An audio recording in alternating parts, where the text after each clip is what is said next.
What's up, folks? We're going to do some artwork today. No, we're not. Actually, we're going to design the Bastion campaign. I'm not going to be doing artwork until tomorrow morning. I've been doing artwork. Man, I tell you what, I love doing art. It's so much fun. It's the whole reason I make books in the first place, is so I can make the art that I want and the books that I think that are cool, that I develop because of the games that I run. All the books that I publish and produce and talk about here on stream are things I actively use in my campaigns.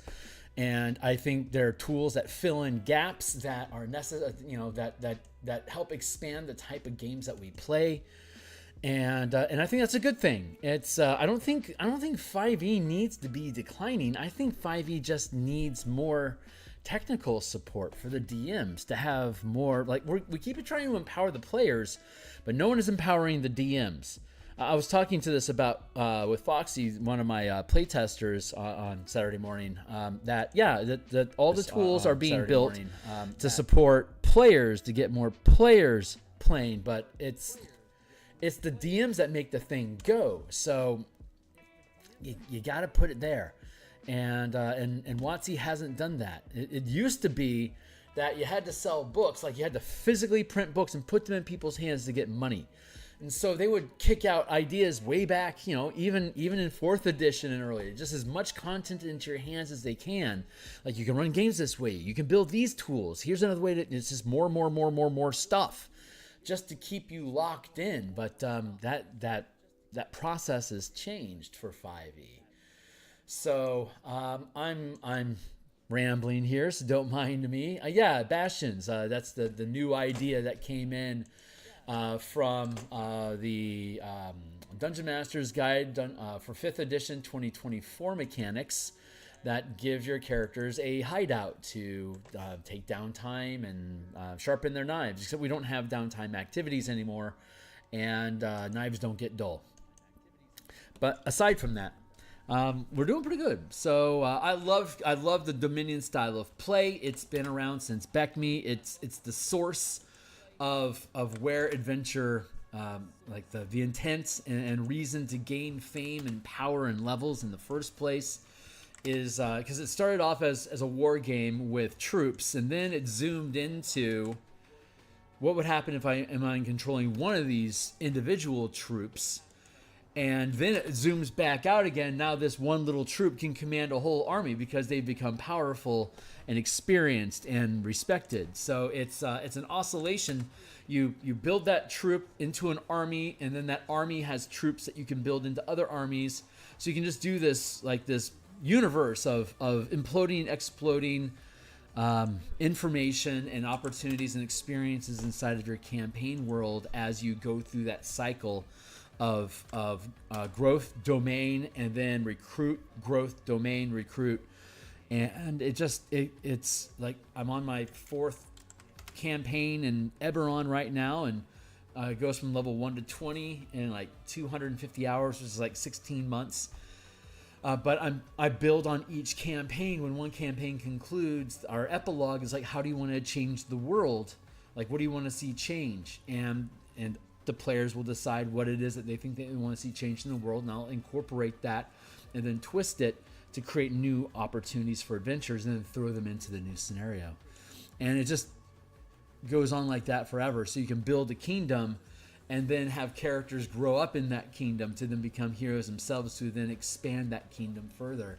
And that's the essence of what the Bastion campaign is, creating challenges at the Dominion level or at the guild, army, baker's shop.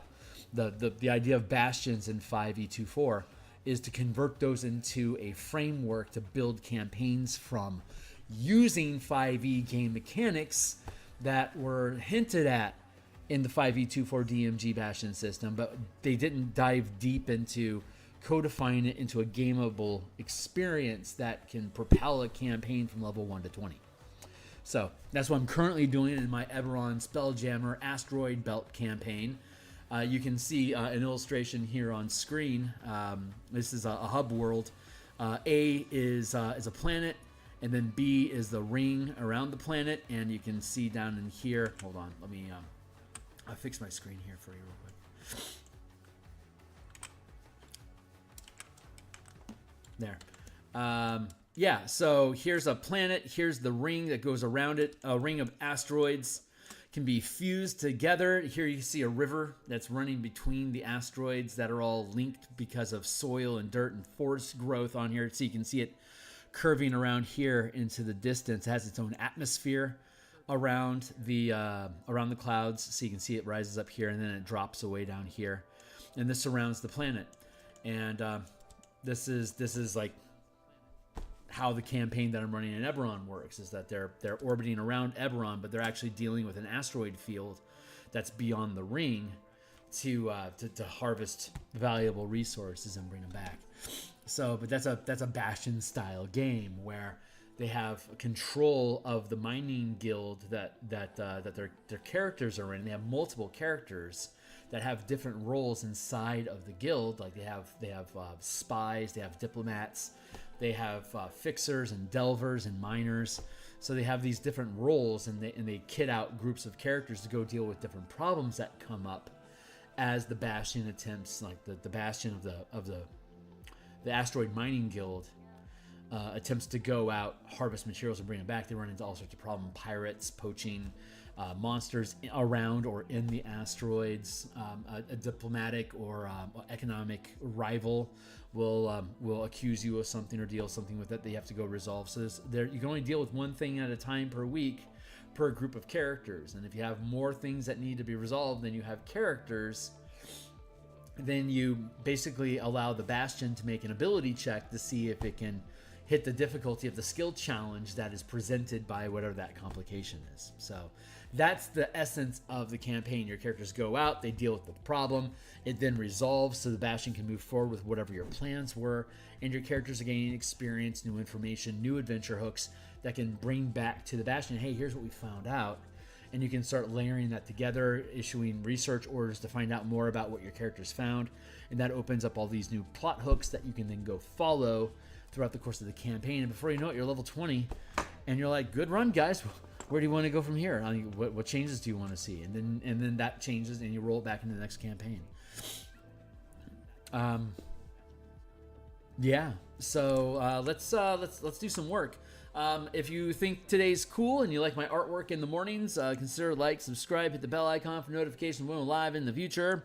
We're on episode 48 of Creating the Bastion Campaign. Here is the entire playlist. It also includes at the front end of this playlist 30 episodes of me developing the command system, which was the precursor that I was already developing with this philosophy prior to release of the Bastion system. Once the Bastion system came out, you can see how the ideas in the in-command feed and document that we were looking at is still present in the Bastion campaign, but we've restructured it so it complies with the framework and scaffolding and progression that is indicated by the Bastion system in the D&D 5e24. So there's a lot of ways, a lot of different mechanical ways that you can resolve this style of campaign. It's just a matter of which game engine are you using. So this is the Bastion Campaigns, which embodies those ideas for 5e24. The command system document that you see at the front end could be used with other D20 games, like Essence 20 or Numenera, for example. Mutants and Masterminds, Shadow Dark. Just the base premise of it is just very flexible to work with all sorts of mechanics. Hey, Steve. In addition, so this is the document that we're using for you guys. You can click on that. It'll drop into this Google Doc. It is a read-only document for you. And for me, this is where we will be editing today. So I'm going to just open up another one because I typically need to use at least 2 pages. So I'm going to pop that open. Today we're going to go play with, we're going to scroll, wait a second.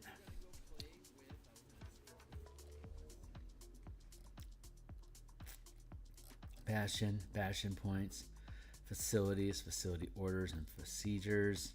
I don't need this anymore. I feel like,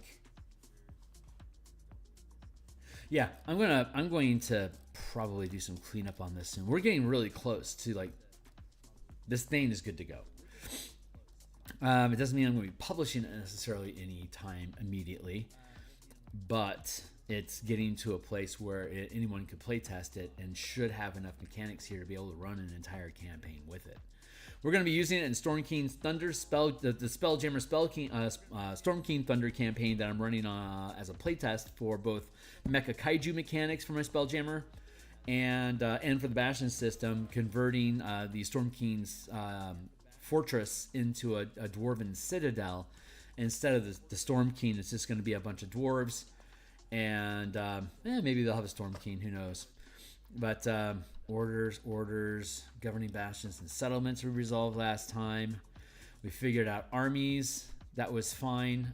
We resolved creating structures in settlements. That's been resolved.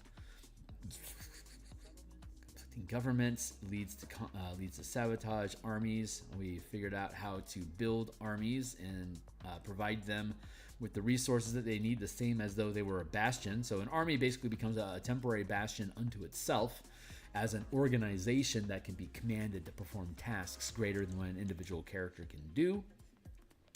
Attacking and defending has the basic ability check mechanics, damaging bastion points directly to limit the resources, facilities, and orders that a rival bastion can issue.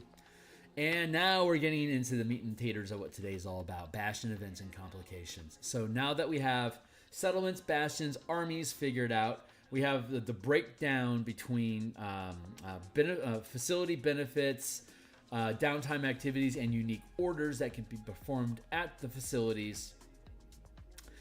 We have a lot of notation in there about Bastion events occurring and complications happening and how they get resolved. So we're going to deal with that. Hold on.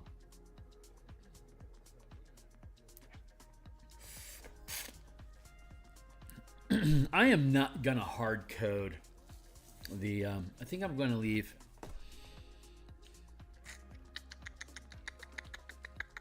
I think I'm going to leave it... never mind. I'm thinking about stuff. I don't need to think about it right now. So, Bastion events, order of operations. Characters issue an order to a bastion.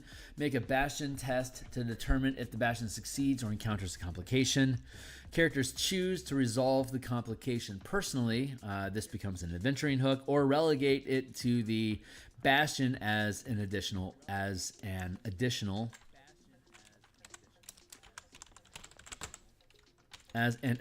order. And issue order to bastion to resolve or escalate the complication. If success, the order to relegate as an additional order. I guess we could do it like this.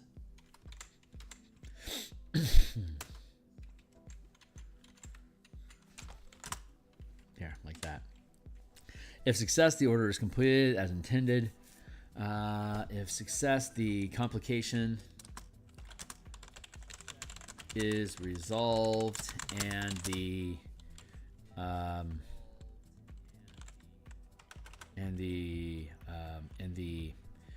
delayed order is completed as intended. It fails, the complication compounds.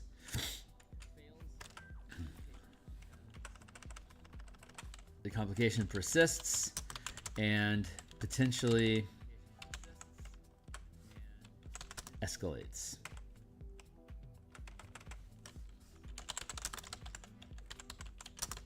Yeah. And then 5, repeat step 3 plus, increasing the DC of the complication 1 degree. Or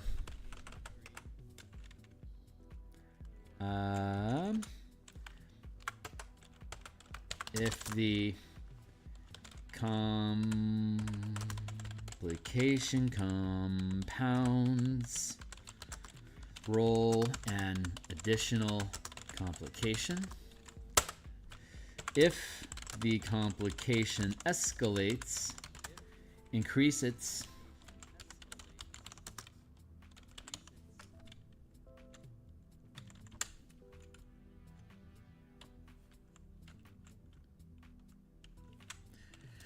by 5 to a maximum of 30. Because, again, DCs in this system are only 10, 15, 20, 25, 30, and then you cap. 5 ranks of, 5 degrees of difficulty that can be reserved, that can be presumably resolved by characters of corresponding levels, 1, 5, 9, 13, 17 plus. And for a guild to resolve, or for a bastion to resolve it, the bastion would presumably be 1st, 2nd, 3rd, 4th, or 5th rank, which coincides with half casting, character progression like paladins, rangers, and artificers, which gain new levels at new spell levels at character level 1, 5, 9, 13, 17. So it all curves across the 20 level scale every 4 levels, coinciding with the increases that you gain in proficiency bonuses and new levels of magic as half-casters as character level. And this all curves up with the Bastion gaining 1st to 5th rank by accumulating Bastion points, starting with 1 Bastion point at 1st rank, 10 at 2nd, 20 at 3rd, 30 at 4th, and then 40 or more points at 5th. Those Bastion points are also your hit points.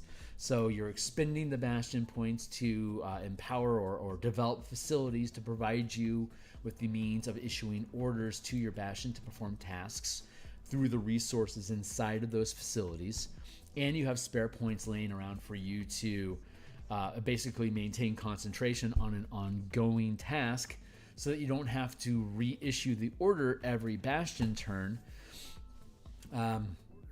causing you to slow down. Like once you put points into it, you free up the order, so you can issue other orders. So if you have a lot of stuff going on, like high rank guilds, high rank bastions, like once the 5th plus like 17th level characters, you can do shitloads of stuff. But if you have a whole bunch of points laying around, you can set up all sorts of projects to have ongoing while you're dealing with complications that arise in other areas without having to worry about the project being disrupted because of your orders. So anyway, that's the idea. So that's Bastion Events. This is Order of Operations. This is actually Complications, not Events. So let's drop down here to Complications.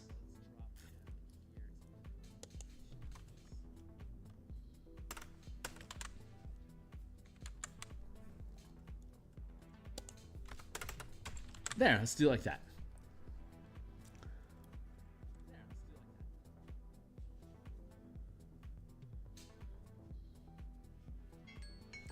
That's my 20-minute timer. Yeah, okay, I'm going to just let that sit here for now. So one of the things that we were thinking about is, so we have these events, these Bastion events, and we plucked these from the DMG. So we've been codifying these and expanding on them. This apparently is where we're supposed to be continuing. So...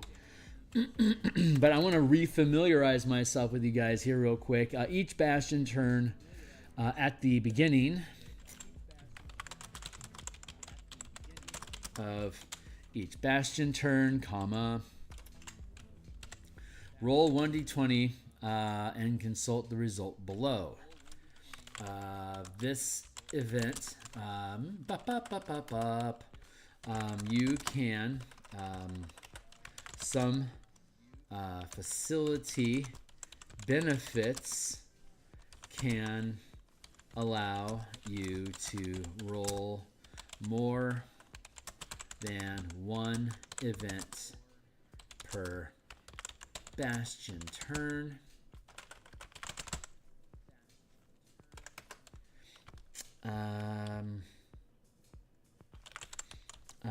These events represent both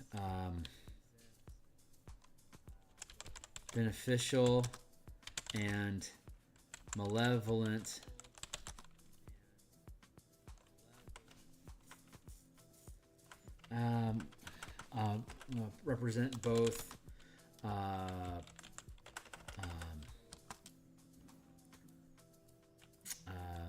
represent both new plot hooks the characters can pursue, or frame the description of any complications that arise.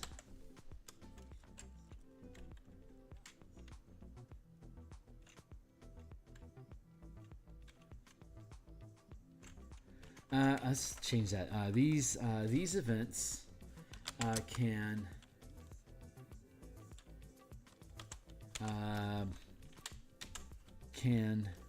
be new plot hooks the characters pursue,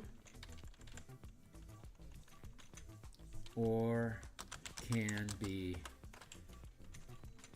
framed as, or can be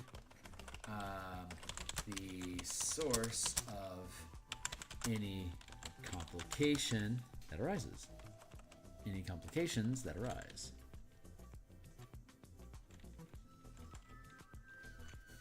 There we go. D20 result. Government or hostile. So the lower the die roll, the worse it is typically. Government or hostile forces destroy or plunder bastion points.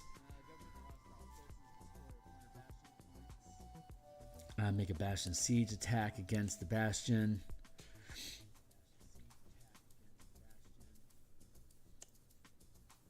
Let's see. Government or hostile forces destroy or plunder bastion points from your bastion, settlement, or army. Make a bastion siege attack against the bastion. Damage is to facilities.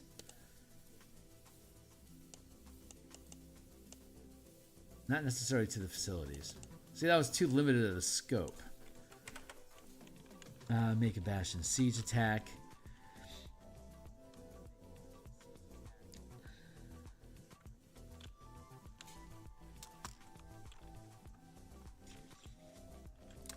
What? Siege attack?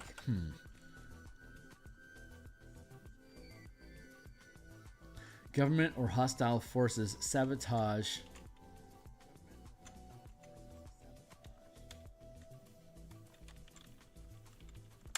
or assassinate hirelings. I feel like that's worse.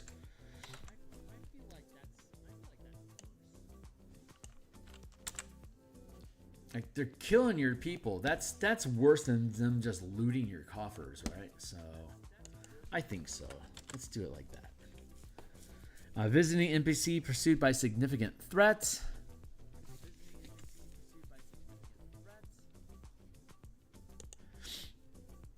For settlements, this adds residents, and when you add residents, you're adding 10% of the maximum total of residents that can be there, or the I guess the minimum.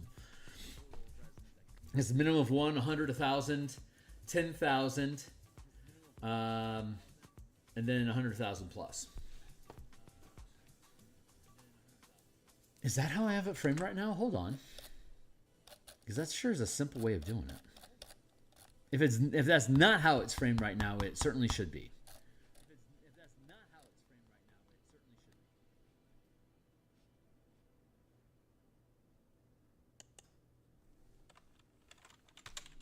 Oh, yeah, plus 10.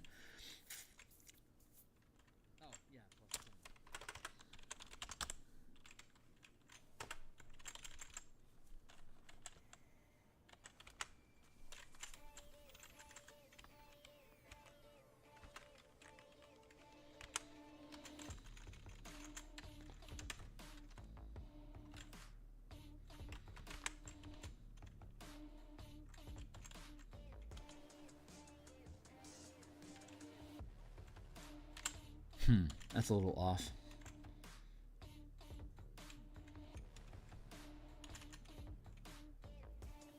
I'm okay with it.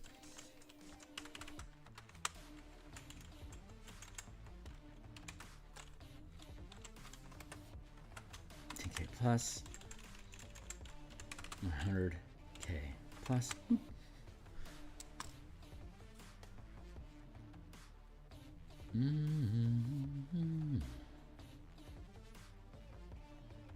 Month, season, year. 1 to 99, 100 to 1,000, 100, 1,000.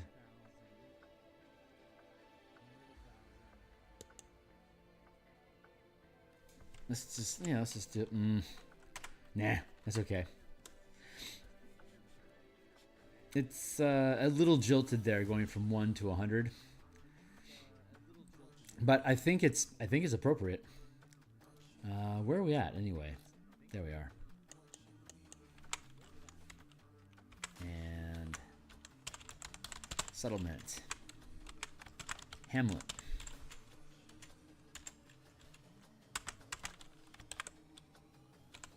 Village. Town. City. Metropolis. There.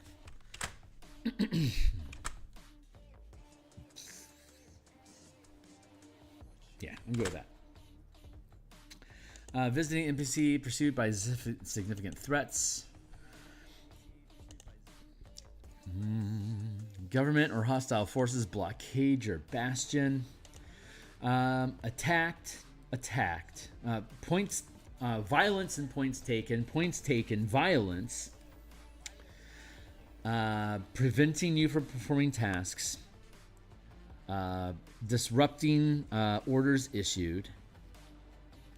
And natural disaster. I don't know. What do we think? Is natural disaster worse than a labor strike? Possibly. Government or hostile forces blockade your bastion. Is having your production halted because of raiders, because of a blockade? Is that worse or better than weather preventing it? I'm going to say weather is worse. I'm going to say weather is worse because a tornado could potentially do more damage. Yeah, I'm gonna keep pushing this. I'm gonna push this all the way down to 3. Orders issued or delayed by weather. Yeah, this hostile force thing doesn't have anything that impacts your resources at all. So that makes sense. So this is draining resources. These are reasons why resources could be drained. 2, 3, 4. Government or hostile forces blockade your bastion. Hirelings refuse to continue working. Unsavory creature requests help or offers adventures. See, now we're into now people are showing up and there's violence pursuing them. And this one reads as unsavory creature requests help or offers adventure hooks, like criminal hirelings. So this is people show up with violence pursuing them. This is somebody showing up with moral issues.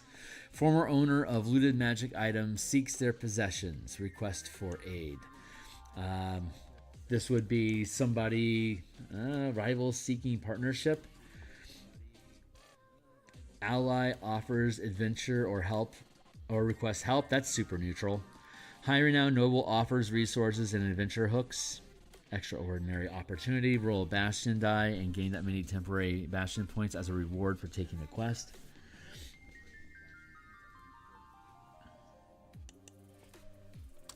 These last one bastion turn unless used to sustain an order. Like that. Yeah, we'll do it like that. I swear I just saw something. Reputable mercenary offers.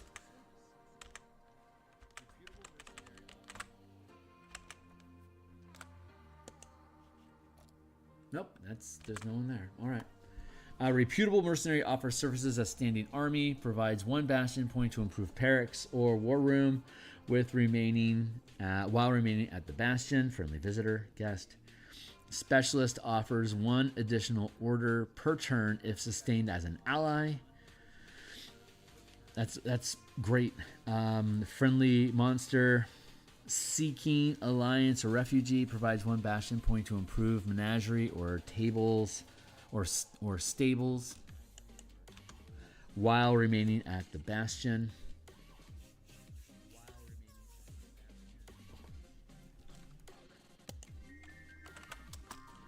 for 1d4 turns.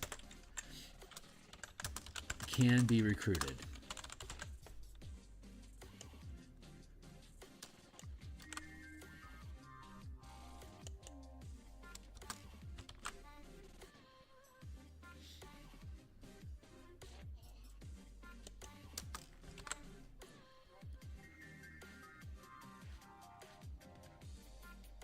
Yeah, okay. Let's see. Friendly monsters. Rift opens, leading to adventure in an unknown location. Rift remains open for 1 Bastion turn. For 1d4 Bastion turns.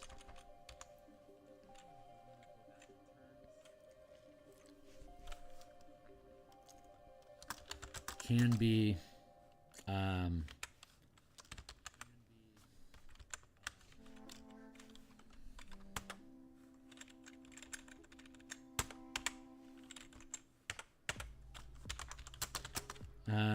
can be used to improve a planar gate.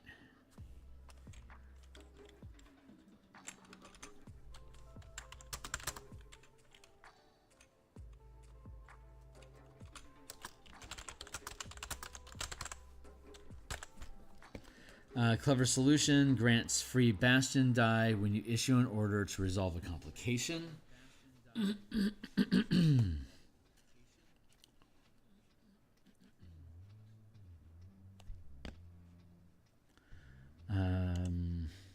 That's kind of a non language sort of, like, that's not a descriptive thing, that's just raw mechanics. Secret treasure trove discovered grants free research order next turn, or plans for 1 magical item.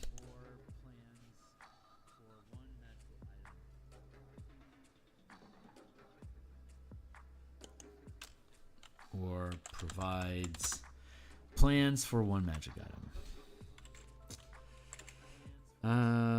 Secrets slash discovery. Let's go with that. Secrets, discovery. Treasure trove would, like, have its own loot. Unknown sentient power blesses your Bastion to ignore 1 complication of your choice in the... Yeah, no time limit. Clever solution grants...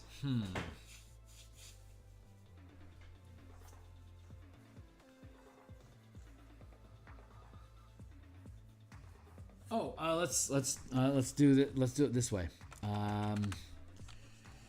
The next... That's still mechanics. I need something. It's an event with the Bastion. Something happens. Let's go with Hireling's Flash of Insight grants a... There we go. That's all it needed. Bastion Hireling's Flash of Insight grants a Hireling's apostrophe. Flash of Insight grants a free Bastion die when you issue an order to resolve the next complication.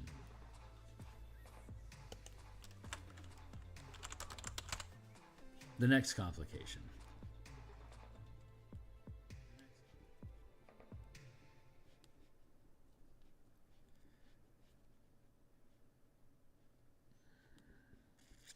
Unknown sentient power blesses your Bastion to ignore 1 complication. That's good. Brilliant Insight.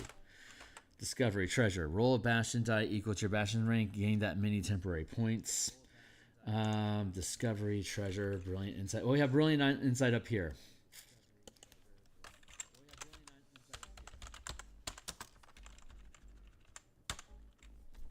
So we're going to replace Brilliant Insight with something else. Let's go with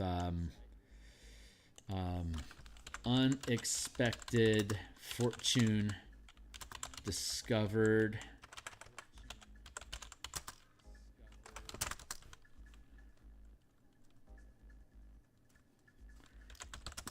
Gain 1 Bastion die of temporary resources, Bastion points that remain for 1d4 turns.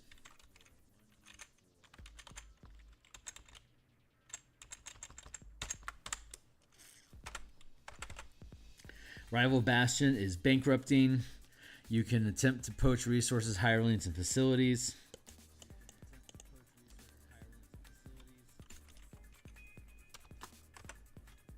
Yeah, that's good. Don't know.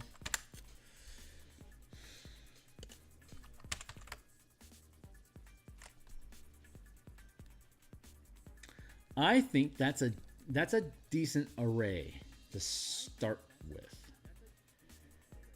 Maybe we can clean this. Maybe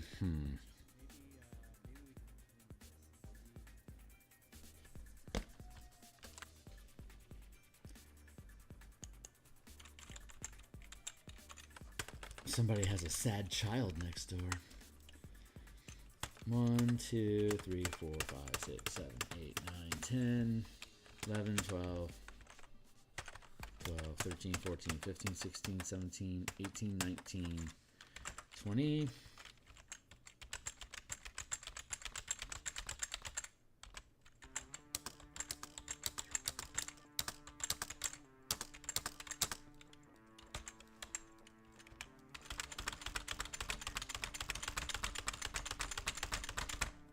Let's see if I can simplify and give these things a cool name.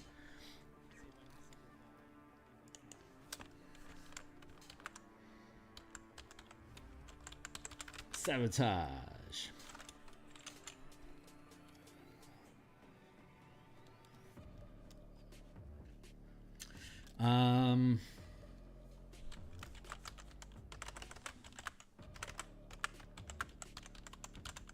Plundered.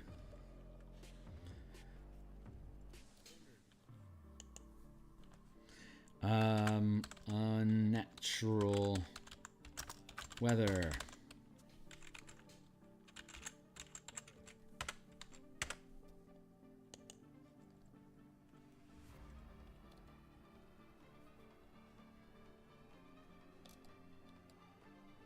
Number 4 is blockade.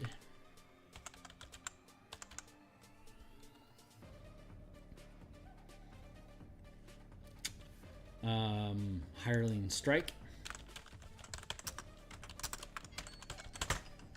Thank you, Timely Timer. That's my 20-minute kick. I'm gonna work on this for a while. We're gonna see how far I get. If I find a natural breaking, like a natural stopping point, or if I just get bored of it, then I'm gonna switch gears and start working on art assets for Dragonflight, which is a video I'm going to be producing and publishing next week. I'm procrastinating it because procrastination is the pressure cooker of innovation inside most artists. Visiting NPC pursued by a significant threat. I guess we'll call them refugees.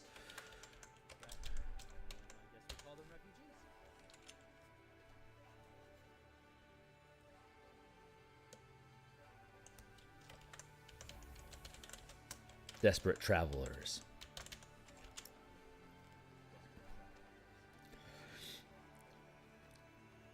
Unsavory request.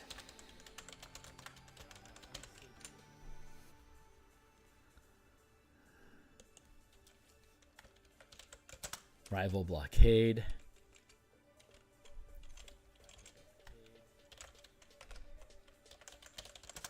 Bastion sabotage.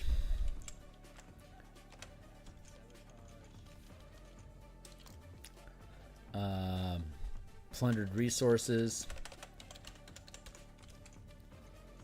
I like this 2-word thing. I think this 2-word format's working for us. I'm very happy with that. Former owner of looted magic items seeks their possessions.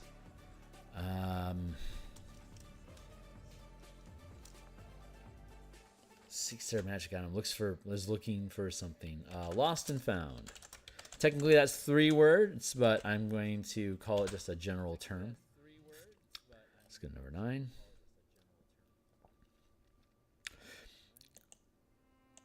Rival partnership.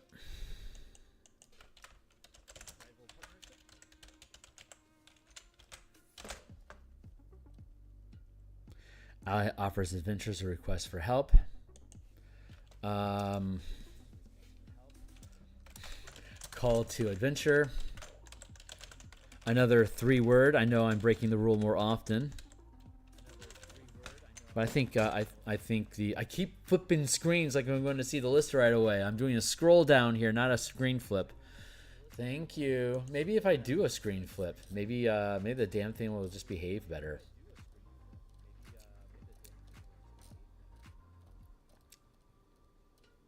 There you go, man. Keep as cool as you can. Face your piles of trials with smiles. We're on lucky number 11.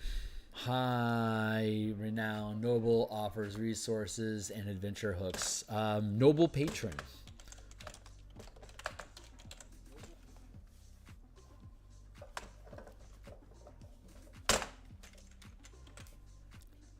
Reputable mercenaries offer services for a standing army.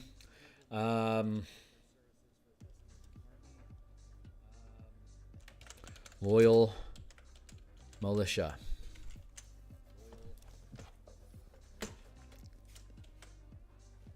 Specialist offers 1 additional turn. Let's see.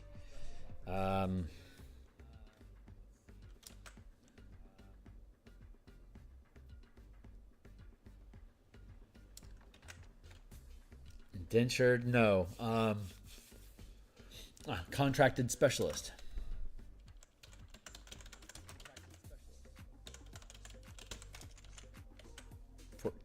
Friendly monster seeking alliance. Monster alliance. That's easy. These things write themselves. Planar rift. See, they all just okay. So I would love to roll Planar Rift as your Bastion event, and then have complications occur in the tasks that you want to perform, because a Planar Rift opens up inside of your Bastion that has things come out or pulls people through, but it becomes just a fun opportunity to expand yourself. This actually happened in my Eberron campaign this week. The complication that they have is one that they have they have like 11 sectors where they mine from each Bastion turn, and one of their oldest sectors is having a gravitational disturbance. Something's being knocked out of the asteroids are being knocked out of orbit unexpectedly, and are hurling towards a rival guild. That if these asteroids are allowed to smash the rival guild's facilities, the team is going to be blamed for the attack as though it were an attempt of sabotage, and they themselves could be stripped of rank and made subservient to a more responsible guild that doesn't cause trouble like this, because obviously they need supervision. So that's a threat that they have going on right now. And the way that they're dealing with the complication is Planar Rift. A Planar Rift has opened in that part of the orbit, and it's pushing energy out of the rift that's causing all the rocks to fall out of their natural... There's like this natural like toilet bowl sort of effect going on with these asteroids, that they all eventually grind themselves down to the point where they hit the actual like atmosphere of the planet, and then they free fall. So it's these different guilds responsibility to break down these asteroids to the point where they'll burn up and just become comets and not cause any harm to the people that are in residence on the planet down below. And there's more asteroids being fed to the asteroid belt all the time by the star druids that are off in space collecting fragments of the world, because the world is shattered. So all the nations are in floating asteroid states, and then the hub is basically the ring that remained in place but got added to when the planet the ring basically got formed when the planet was destroyed. And that was a step that was close enough to get caught back into the gravity plane, or the gravity well of the planet, and thus formed this ring. But beyond that is the far-flung asteroids that need to be returned to the planet for it to eventually become whole again. And since the Druids destroyed the world to save it from demonic invasion, they took it upon themselves to journey out into the vastness of space, collect all the pieces. That's their generational quest, is to gather all the pieces back. And so while they're in the process of gathering these pieces back and sending them back homeward, it adds new content at the outer edge of the rim, and then it just slowly spirals its way down to core, and then it gets chewed up by the asteroid the asteroid belt miners. So that's the idea that is existing in my Eberron Spelljammer campaign. And so the random complication that they had, the event was a planar rift. So when the complication was that miners were no longer able to continue operating because of because something's preventing them from doing their work. When it was a planar rift, my brain just said, oh, well, planar rift is open in that sector of space, and it's disrupted their ability, and it's causing this asteroid problem. And since it's emitting energy, the team has to fight their way to the rift to check it out, whether they can close it or not. But what they don't know is that it is actually a wormhole that will take them across to the other side of the planet at the far end of the asteroid belt rim, where all the really expensive rock is at.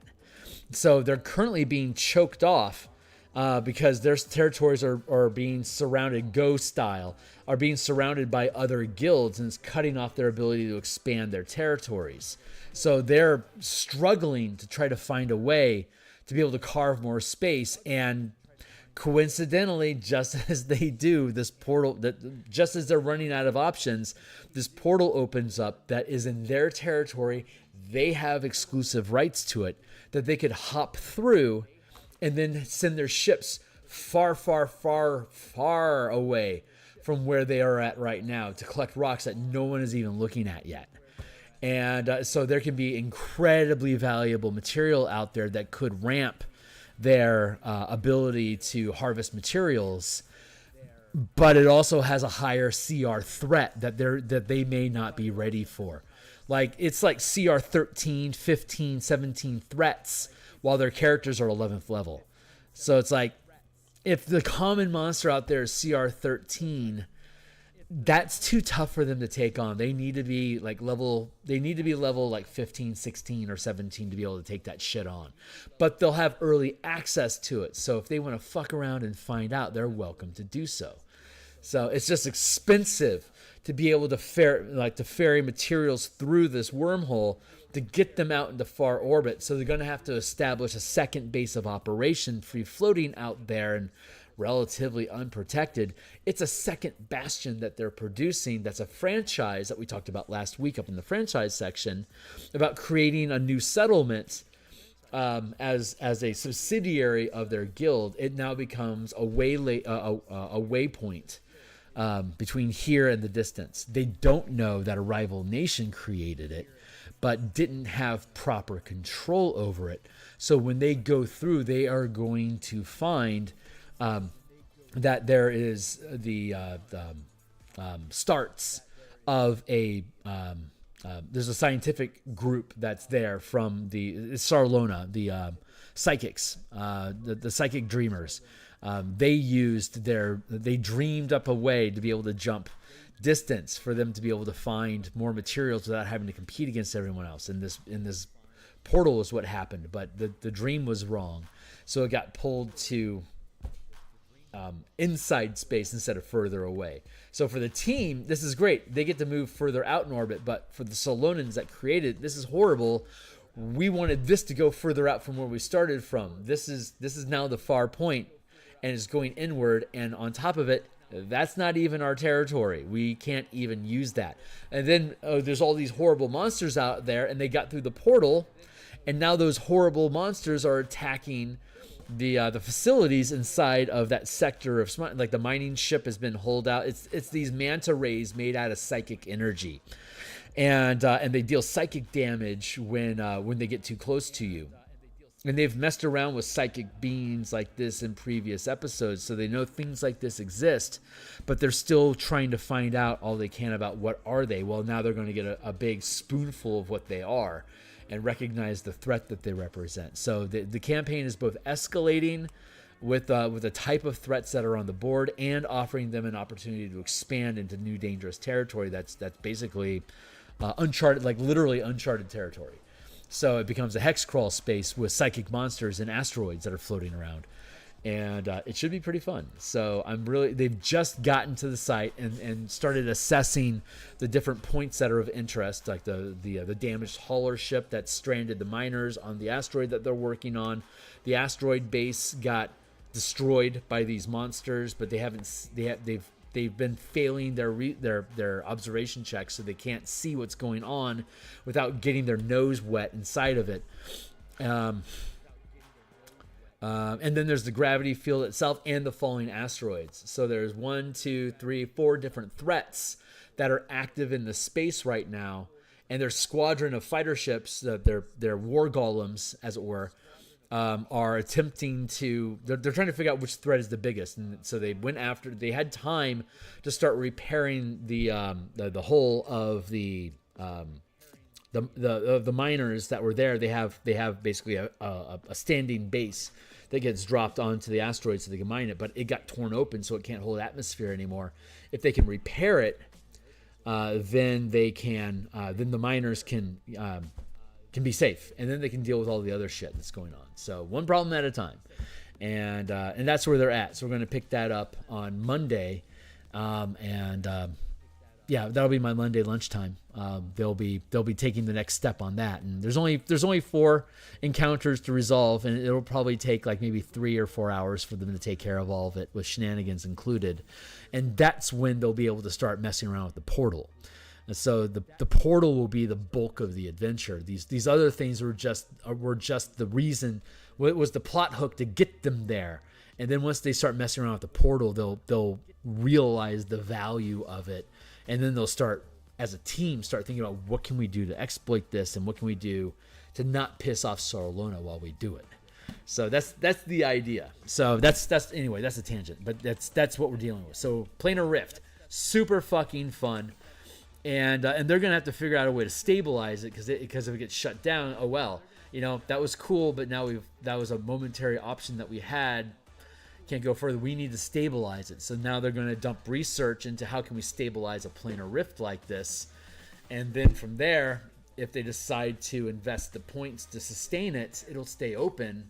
They'll now have a planar rift as a facility within their guild that they can send miners and troops through to expand their territories in that new area. So anyway, that's the idea. So it was really fun seeing that brew up.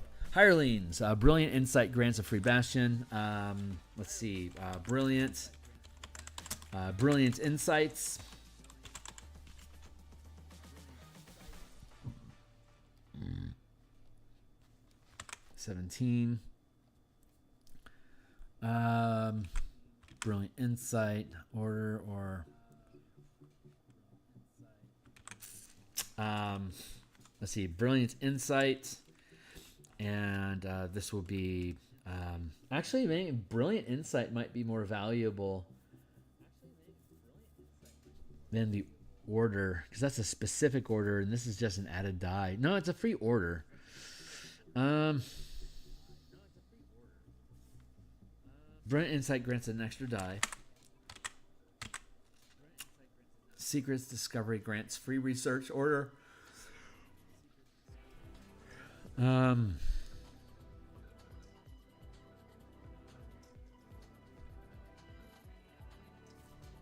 Let's see.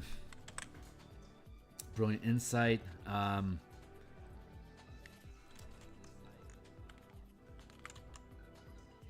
Revelation. That's what we'll call it. 18. Unknown Sentient Power. Let's go with Divine Blessing. Unexpected Fortune discovered.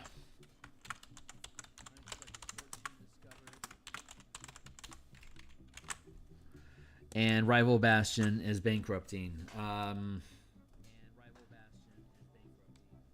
Rival bankruptcy.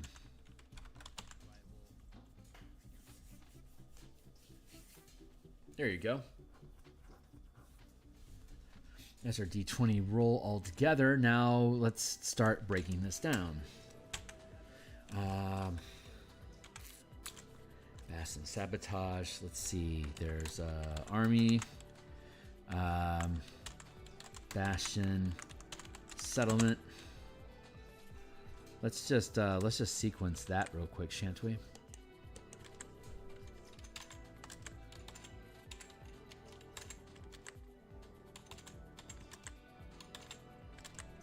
This might be the right way to do this. I'm not 100% sure, but this is the path that I'm being led to. So I'm going to follow it.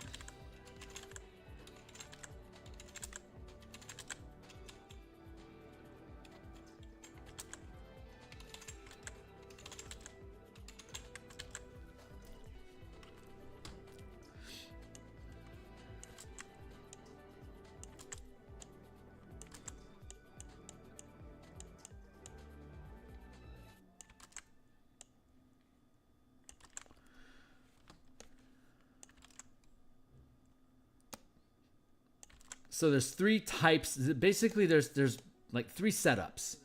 There's settlements, there's actual bastions themselves, and then there's armies, which are mobile. I guess you could technically like a pirate fleet would be like a blend between the two, I think, because it's both a militia. It's an army of, you know, scallywags, but it's also a physical location. So it's both a bastion and an army at the same time. That's interesting. The little kid's cute, man. There's a kid playing outside, and my window's open, so I can hear them. I can hear them squealing and laughing. They're young. It's very cute. It's very cute.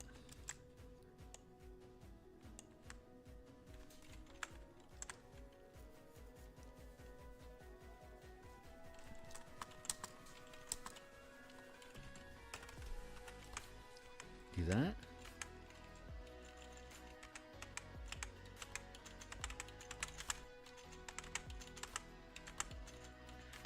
Let's do that.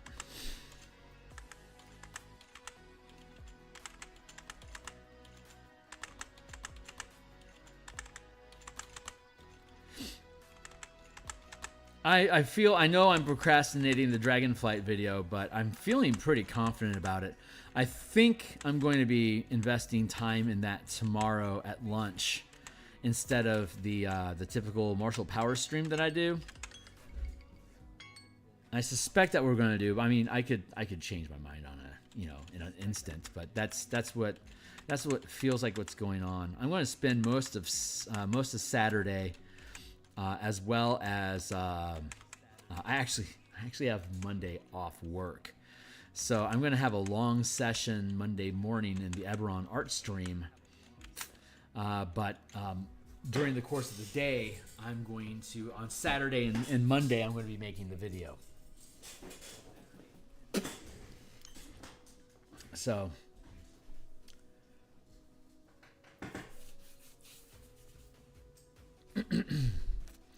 that's the idea. Okay, great. So rival collapse. Let's call it that. Rival collapse.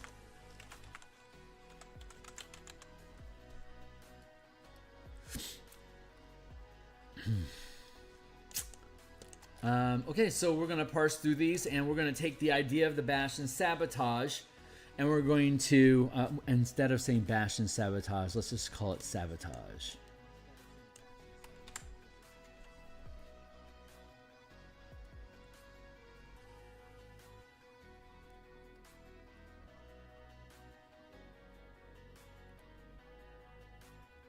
I see possibility.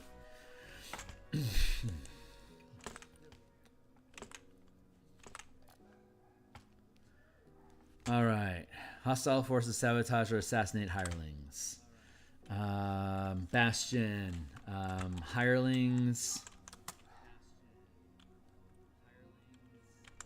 Assassinated or facilities destroyed, reduce BP by 1 Bastion die,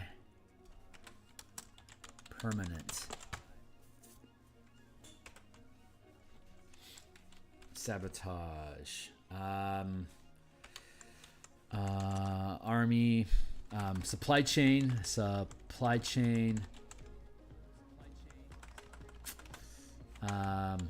Army. Supply chain is disrupted. And then settlements.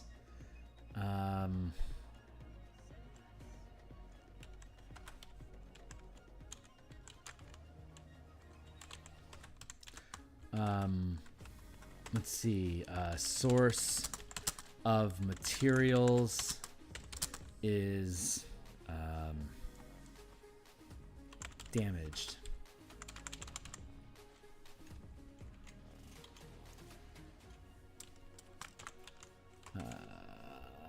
Let's see.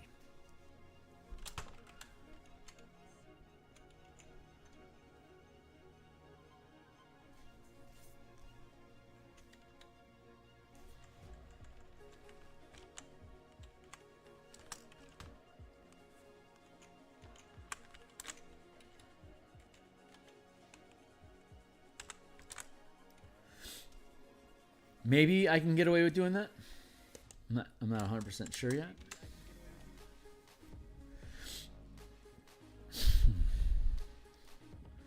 Plundered resources.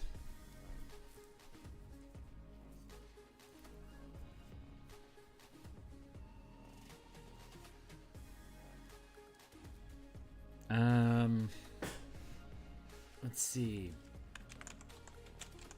Supplies and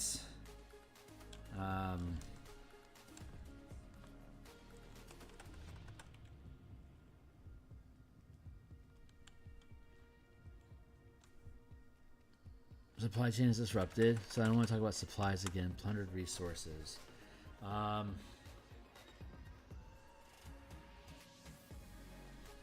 Let's see.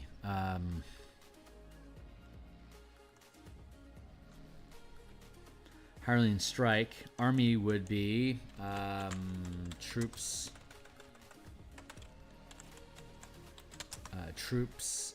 Mutiny. Hirelings go on strike. And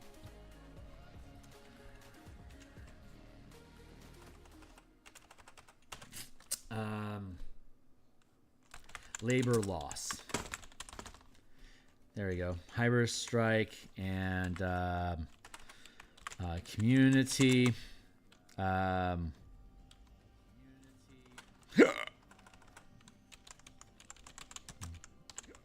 Residents rebel. Oh, pop. Rival blockade. Enemy army engages.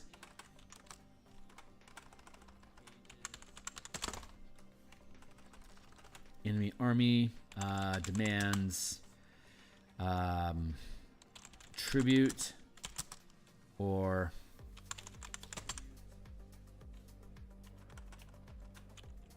denies passage. Bastion, enemy, we'll call it rival. Rival army demands tribute or denies passage. Rival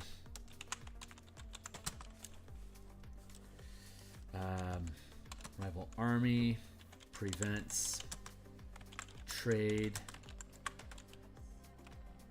harvest, and recruit orders until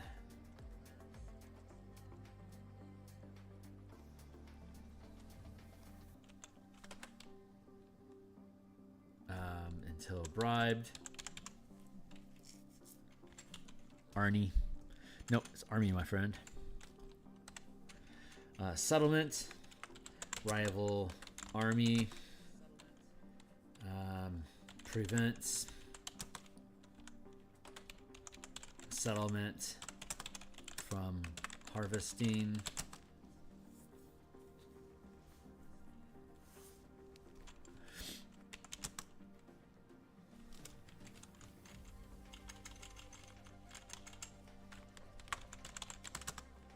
And recruit orders from harvest or orders until bribed.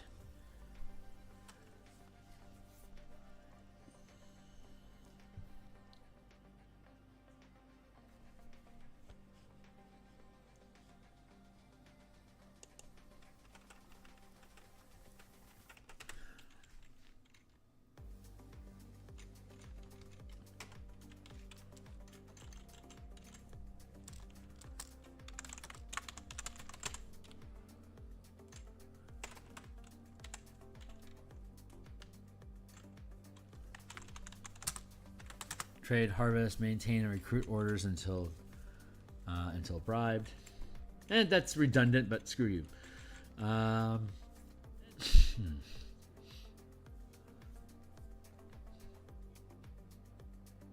the army is different, so I think that feels warranted.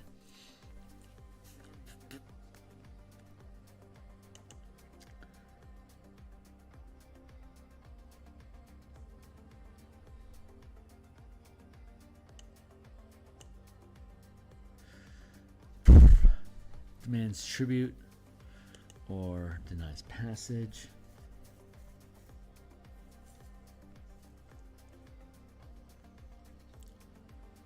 Rival army ambushes.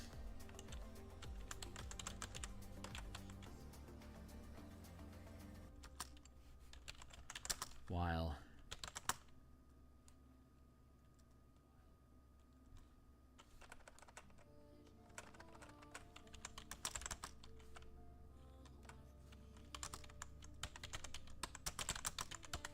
rivals ambush the army. There you go. Labor loss. Army, troop mutiny.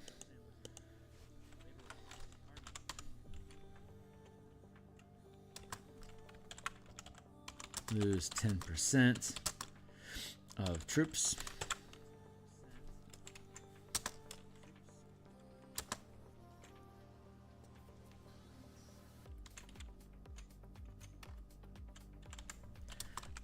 One Bastion, die of troops.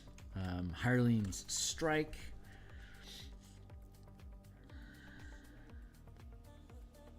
Residents rebel. Hirelings strike. Or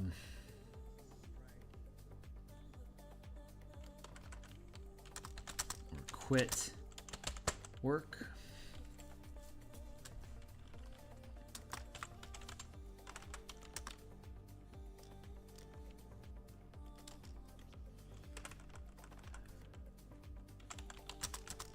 One order, return until new recruits.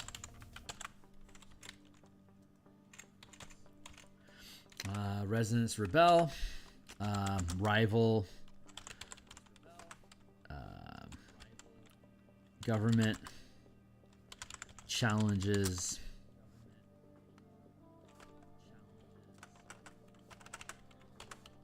let's see, rival residents, rivals challenge the Bastion, challenge the governing Bastion.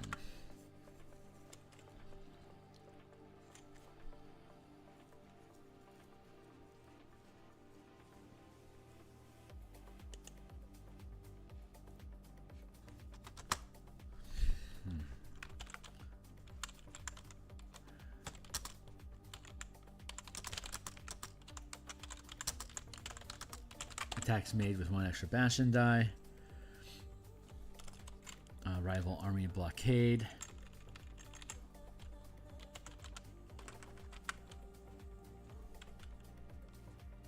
I think that mechanic is probably descriptive upon itself enough, so.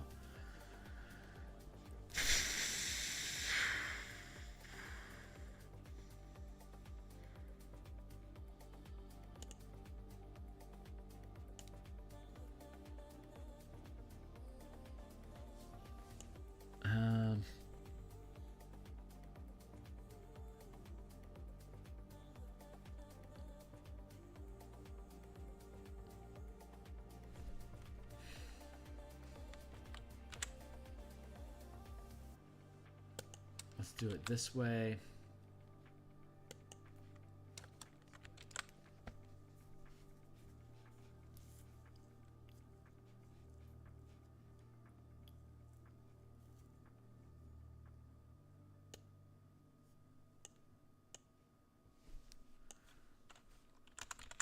Damaged.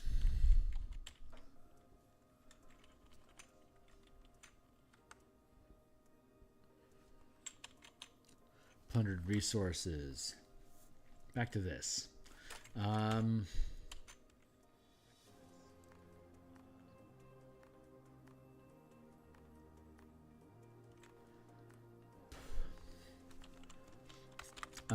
Raiders. Steal materials.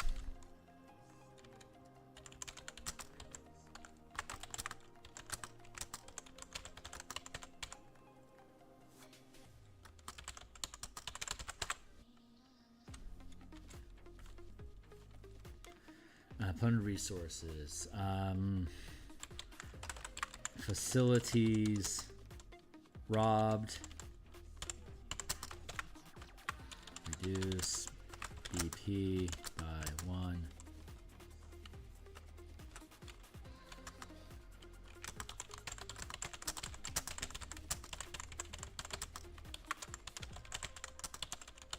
Targeting facilities first. Raider steal materials. Reduce BP by 1 Bastion die this turn.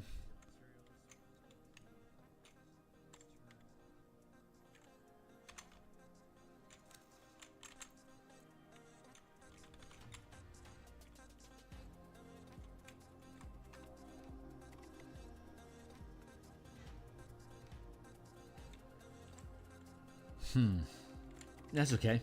And then plunder resources is by 1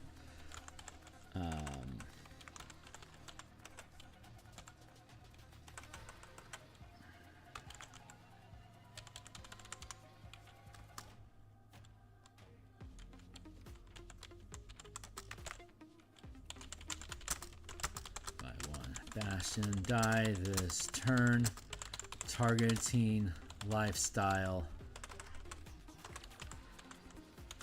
first. I like that.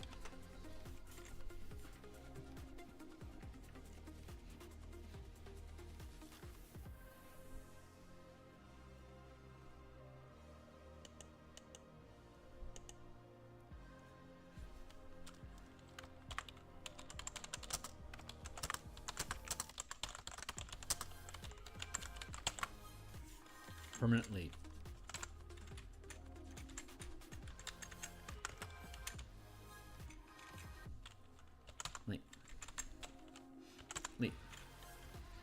Balance supply chain is disrupted.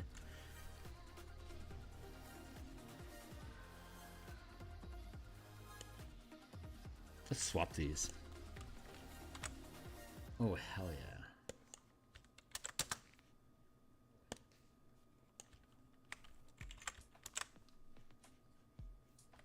There we go.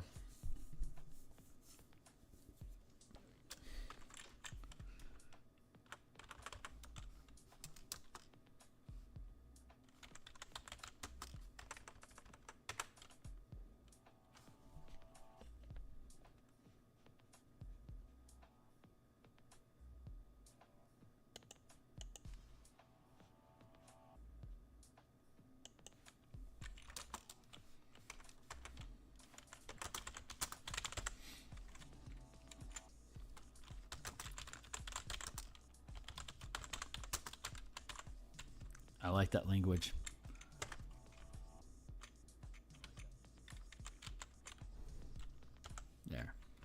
like that a lot. Unnatural weather.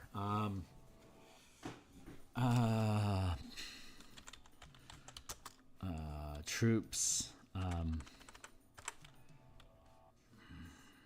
What is it? Troops and supply chain disrupted by natural disaster. Reduce BP by 1 die this turn.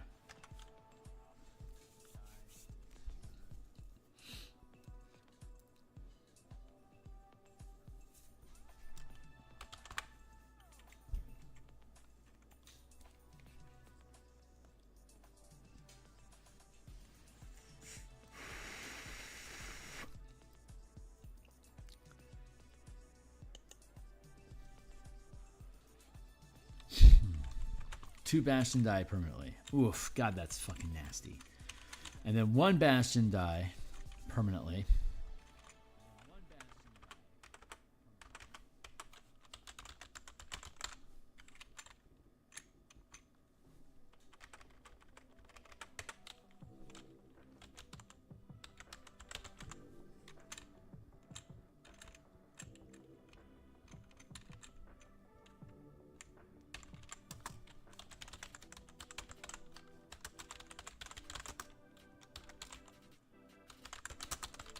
Targeting materials first. I don't think I have anything to target specifically. We don't actually have materials as a resource. It doesn't actually have any statistics. It's just there's a diamond mine, and you go in there and you extract diamonds from it as material that then gets converted into a lifestyle. And that's as deep as it gets.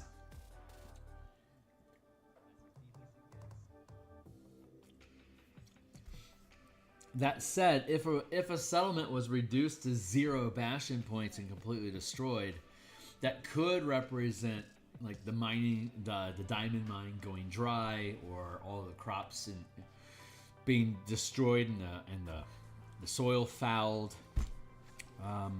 Yeah, I guess that could work. Unnatural weather.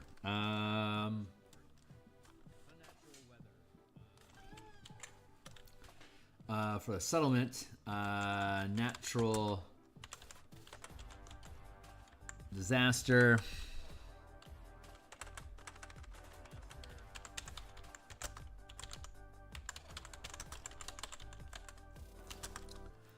Destroys and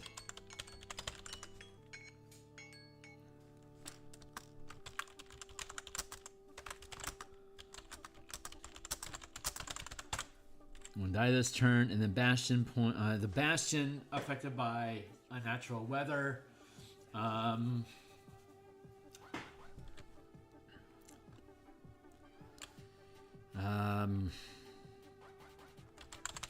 Natural disaster destroys facilities. Reduce BP by 1 this turn.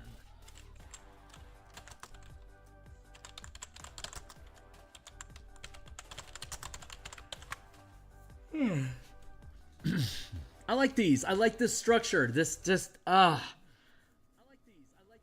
really like how this is being structured. This makes a lot of sense. Desperate Travelers. Army.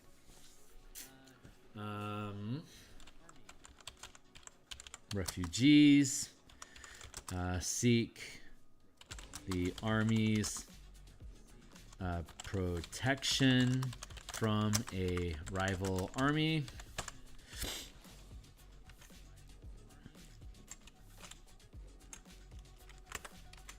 Bastion. Refugees seek shelter.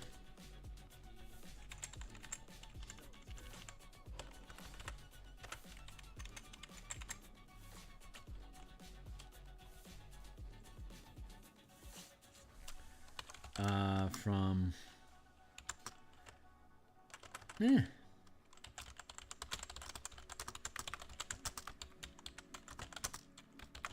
Rival army or monster. Refugees. Seek residents.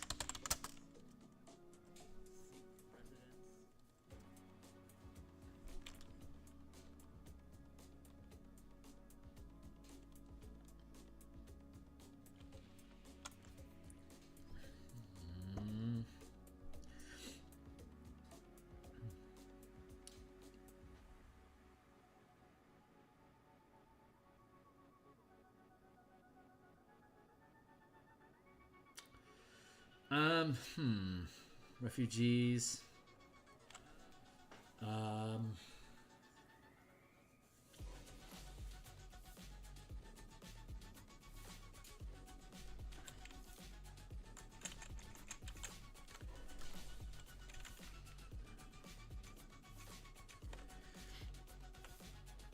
How about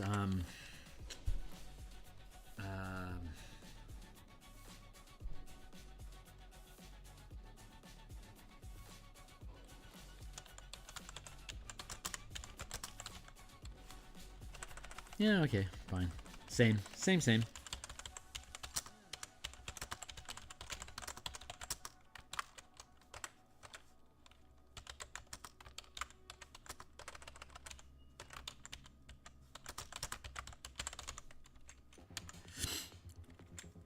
I can't really have individual monsters taking on armies. There is a world in which we flesh out the mechanics of what is an effective army versus the CR of a certain like a certain type of monster.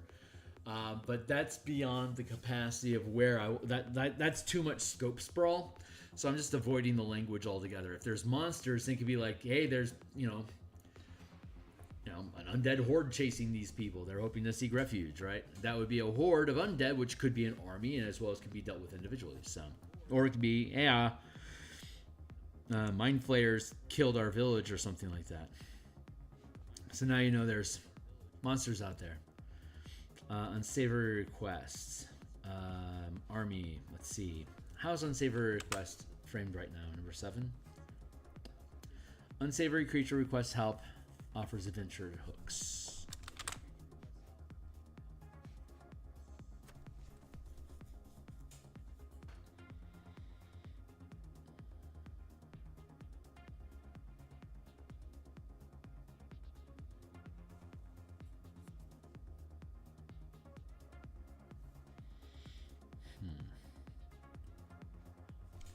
Unsavory, maybe unsavory proposal.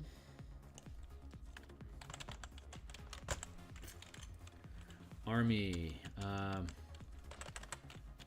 envoys, seek, how's it worded right now?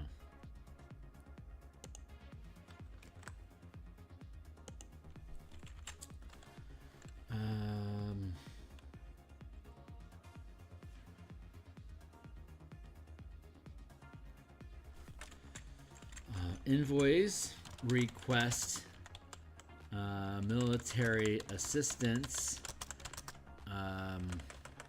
which will create new rivals.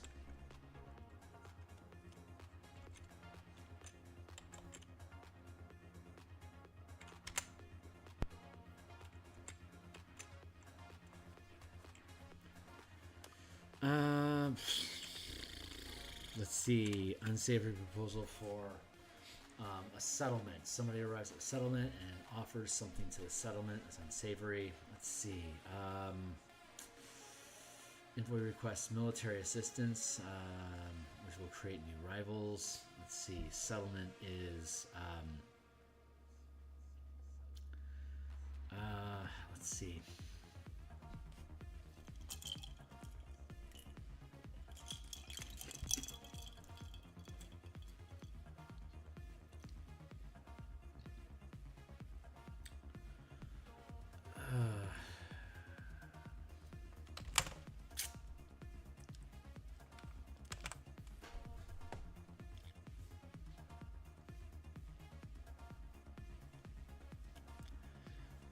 Let's see.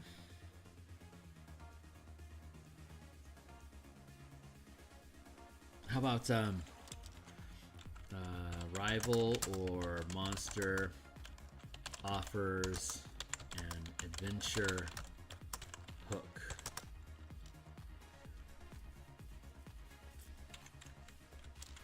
There we go. And for the settlement, rival or monster offers an adventure hook.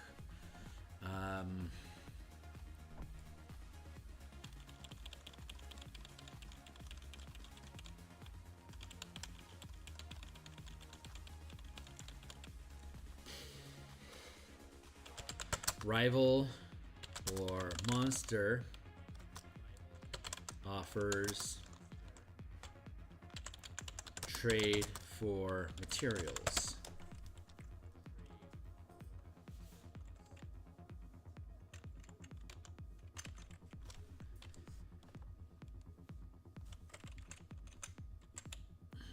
Let's just go with rivals. Rival offers trade for materials.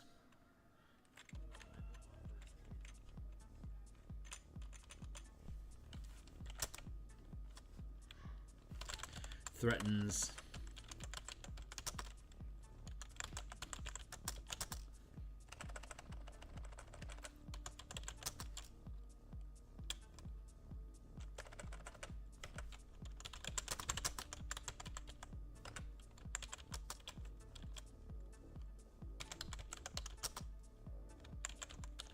unless agreed.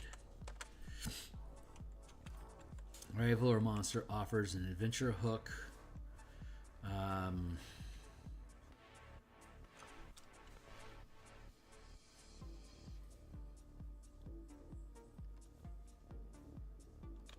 Against the community or an ally.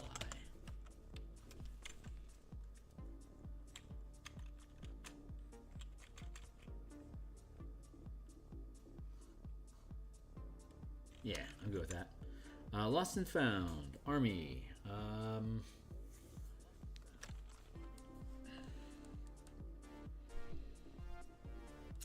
Let's see. Merchant requests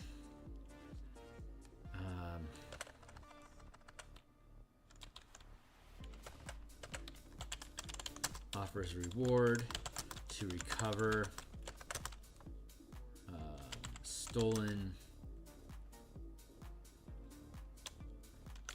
caravan.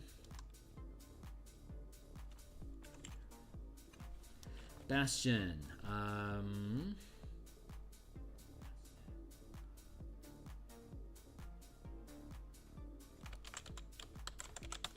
Traveler or monster seeking help to recover a lost item. And then settlement is I'm being inspired to pull out my Oracle dice. Didn't expect that. Oracle dice, I use them. They're two 6-sided dice, right? And so I roll them as a yes, no, as a question and an answer at the same time. The question is a d6. On a 1, the answer is obviously yes. If the question is a 6, then it means highly unlikely, no. Highly unlikely to be true, or this is yeah, it wouldn't be a no, it'd be highly unlikely. And then anywhere like 3 and 4 is like, you know, it's not likely to work, it's likely to work. And then 5 is like, it's probably a no, like this is difficult. And then a 2 would be like, this is likely gonna happen, but it's not guaranteed. And then the answer on the d6 has to equal or excel, has to match or beat the question to be true. So if the question is a 1, it's obviously true. Then if you roll a 1, then yes, it's obviously true.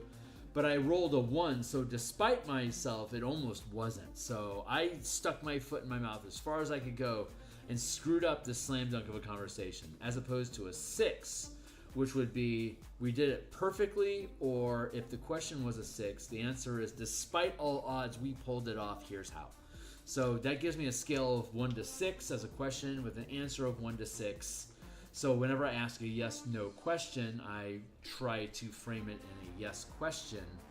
So in this example, like for example, Lost and Found, does this have something to do with residence? 5-3 equals no. So does this have something to do with materials that can be harvested on the in the facility, on the settlement? No. Lost and Found. Let's go check it out for some guidance. Request for aid. Former owner of looted. Is a site discovered while harvesting. 1 and 2. How about that? Oracle dice always work, bitches. All right, so I rolled a 1 and a 2. So I'm thinking like a dungeon. Like if I'm doing a diamond mine, a cavern opens up that leads into the Underdark, or like while we're trawling new ground to break soil, dig up rocks and stuff like that. Like a sinkhole happens, and a passage to the Underdark opens up.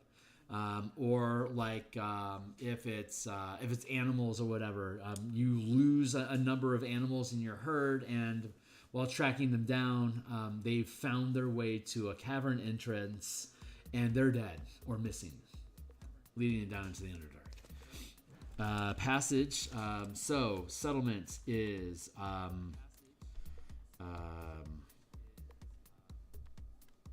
let's see. Entrance to the Underdark discovered.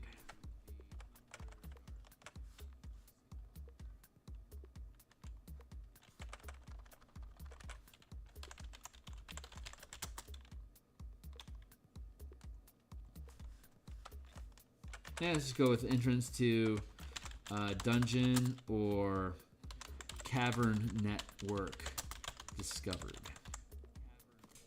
There you go. Rival partnership.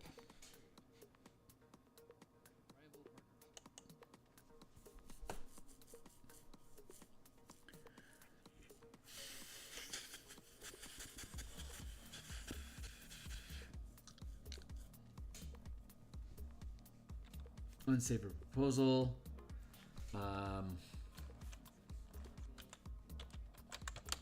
Rivals attempt to rifles offer trade with no strings attached.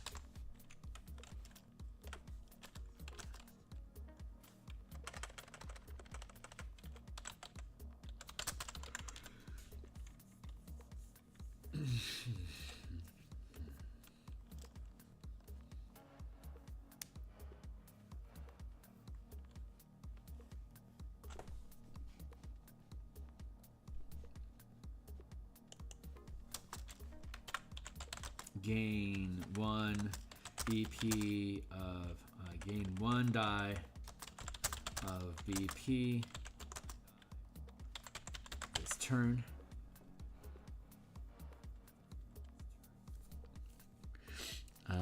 Traveler or monster, if success.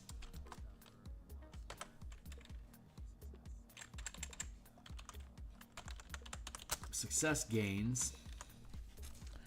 Traveler or monster seeking help to recover a lost item.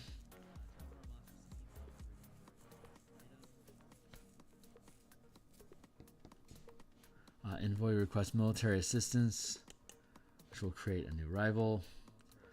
Rival or monster offers an adventure hook. Rival offers trade for materials. I'm going to leave that out.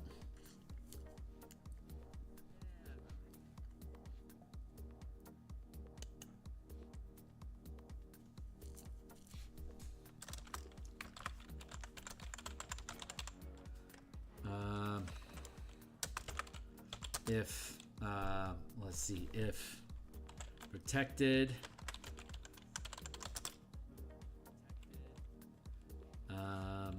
army attacked, rivals.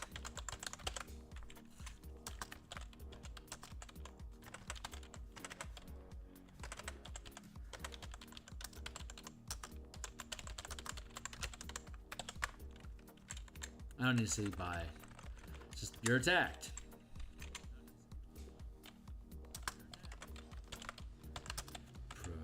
Protected. Settlement attacked. There we go. Unsavory proposal. Army. Envoys request military assistance, which will create new rivals. A rival or monster offers an adventure hook against the community or an ally.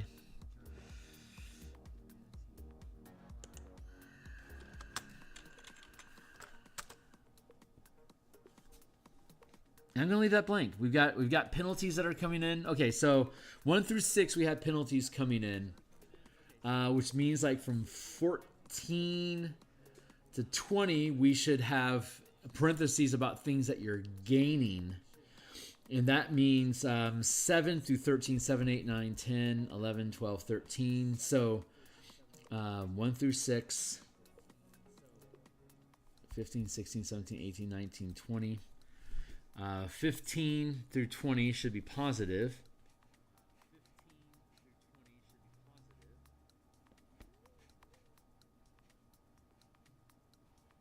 Seven, 8, 9, 10, 11, 12, 13, 14. 15? 14. Yeah, that works out. 14. Yeah, 7 to 14. So I feel like I want to add a space.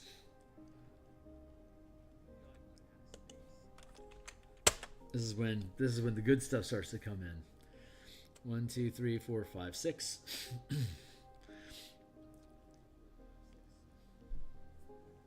1, 2, 3, 4, 5, 6 is detriments, and then 7 through 14 is neutral-ish. So there should be no immediate gains or losses. Merchant offers rewards to recover stolen caravan.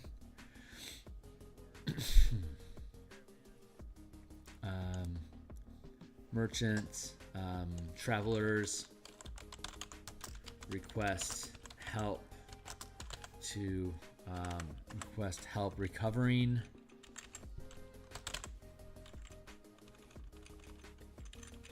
Stolen caravan. Supplies. Rival partnership. Army.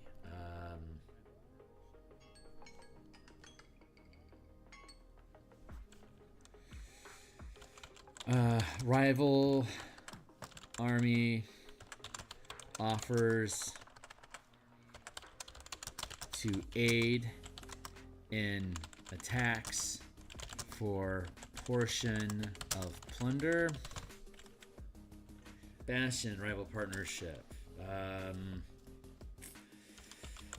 Rival Bastion offers new materials for trade. And then rival partnership is rival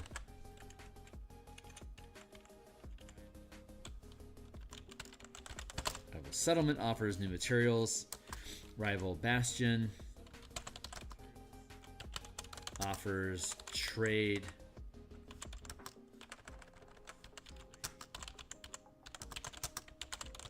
Materials. That was easy. I've got things beeping at me here. Hold on real quick. Make sure I'm not going crazy. Looks like everything is going okay. Call to adventure. Noble patron. Call to adventure. What is the call to adventure? Ally. Yeah. Ally offers adventure hook.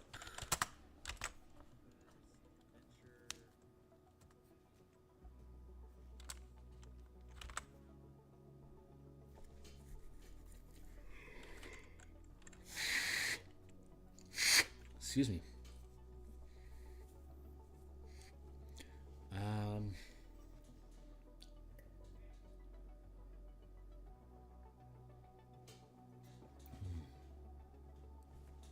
And this would be prestigious ally offers adventure hooks.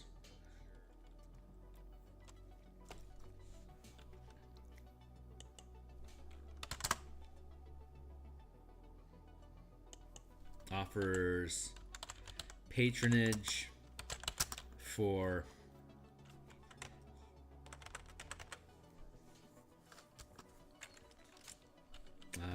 recurring adventure hooks.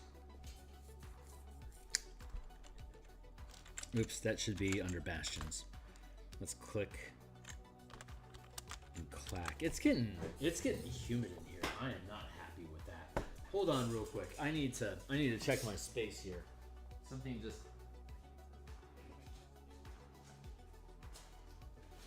something feels ick. I'm not happy with it. So I'm gonna open up some windows here to hopefully stimulate a little bit of airflow.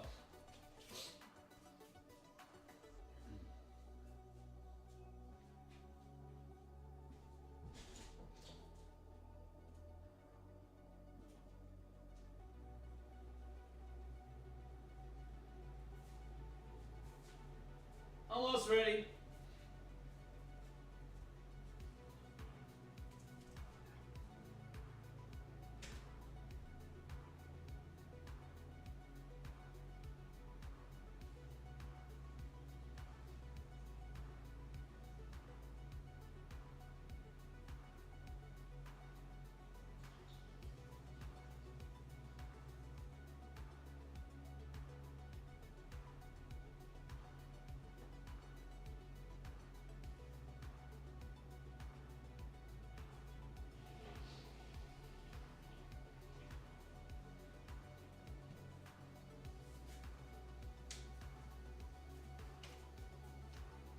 All right. Should be okay now. Call to adventure. Ally offers an adventure hook. Prestigious ally offers recurring adventure hooks. Rival settlement. A rival army offers to aid in attack for a portion of plunder.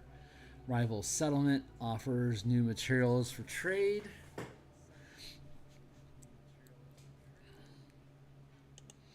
Rival bastions offer new trade for materials.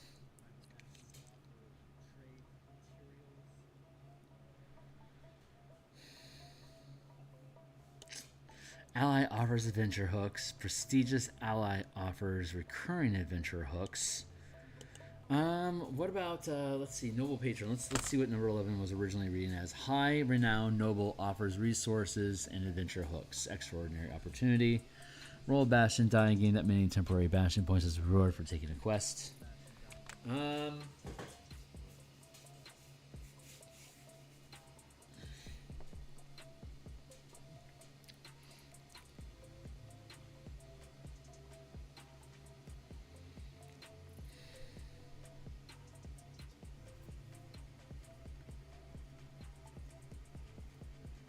Oh, this is a good one. Prestigious.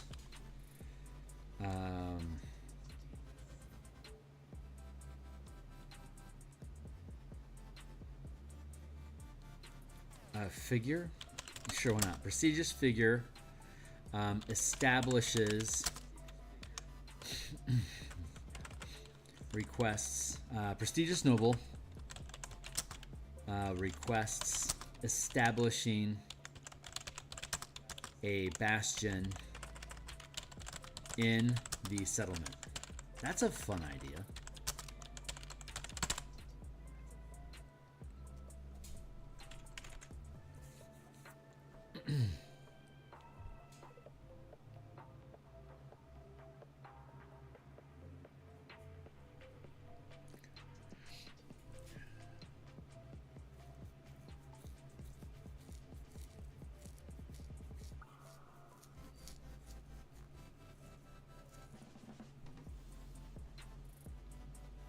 Call to adventure. Let's see.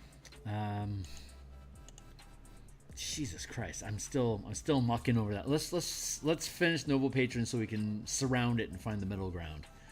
So prestigious noble requests establishing a bastion in the settlement. I like that a lot. Noble patron army.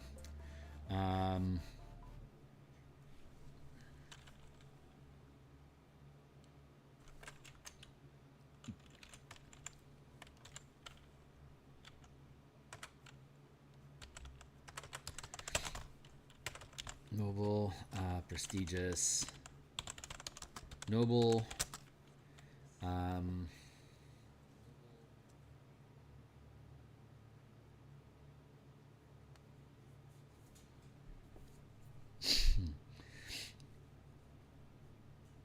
I'm thinking about the supply chain, prestigious, noble,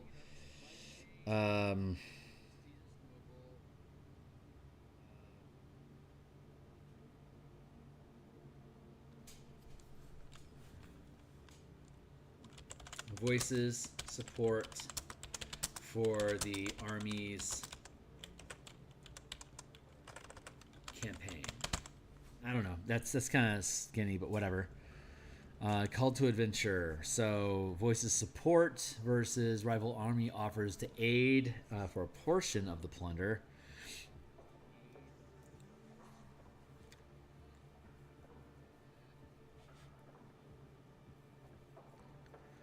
Call to adventure. Rival army offers to aid in attack.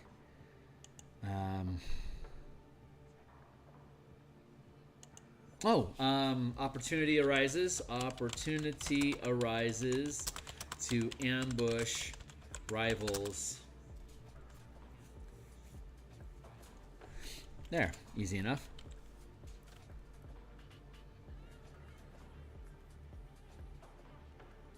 And then final call to adventure for the settlement.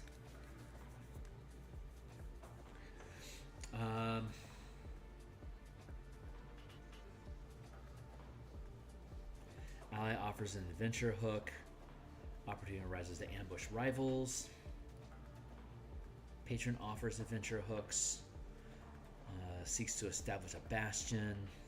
Voices support for the army's campaign. I'm thinking my music stopped. Nope, it's still going. It's just being quiet. Yeah, where's my volume at? I can afford to nudge that up a little bit. Settlement. Let's see. Call to adventure for settlement. I'm really just choking on this one. I like the tussle. I don't mind the struggle, but it is definitely sticking in my craw. I didn't expect that. Let's see. Call to adventure.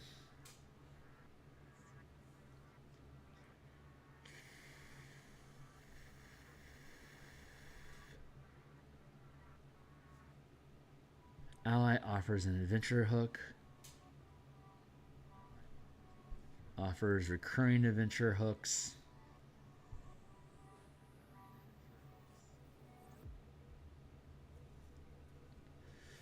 Settlement, location, materials.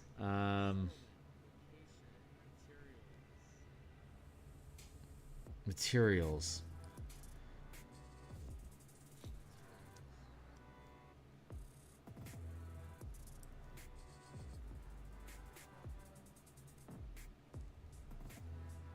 Lost and found.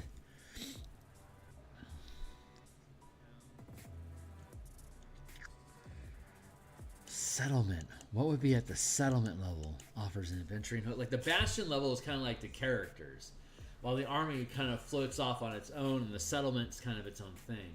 Like the Bastion feels more directly impacting the characters than anything else. Visiting ally. How about that? Visiting ally offers an adventure hook. Offers multiple hooks. There we go.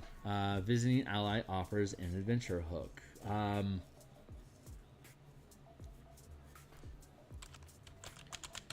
Visiting Travelers offer an adventure hook. Yeah, that'll do. Loyal Militia, Army.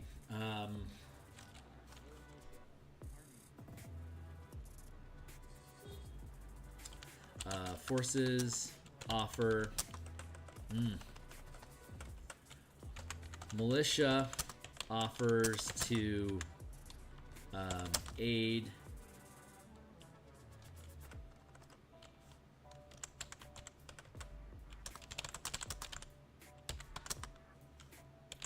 against mutual rival. Bastion, Loyal Militia, soldiers, band of soldiers offer to band with the army. There you go. Soldiers offer their services. Soldiers offer their protection.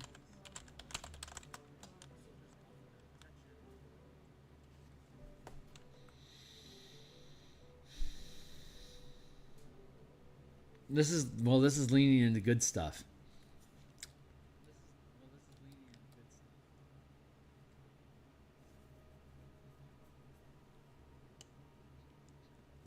So I need less good stuff. These loyal militia feel like they should be adding dice to something, which makes me think that they need to be 15, while Planar Rift needs to be more like 12, or maybe like 10. Rival Partnership, Call to Adventure. Yeah. Here. 11, Planar Rift. And this becomes 12, Noble Patron.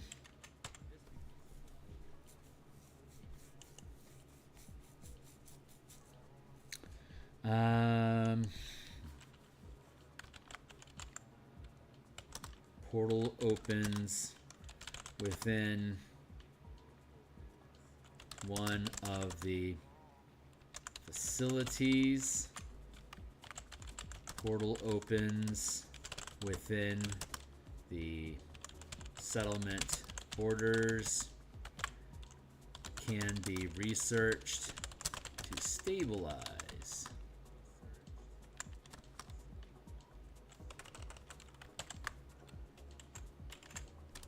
As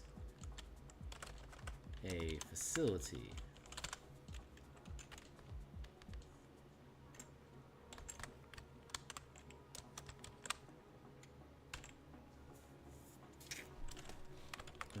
Portal opens.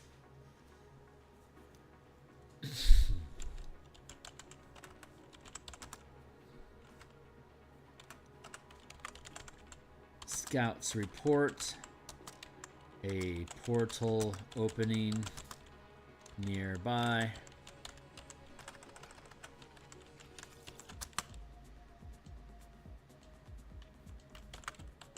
Potential rivals or with potential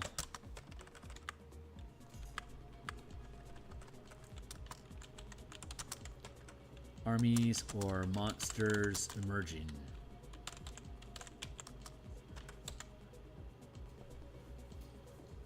Can't research it because it's not on your property, it's not in your facility. You can't hold on to it. But I like that. That's really easy. Contracted specialist, monster alliance. These things are implying that you're gaining resources or some sort of bastion points. You're getting freebies. You're getting specialists and shit. So, unexpected fortune, rival collapse, benefit.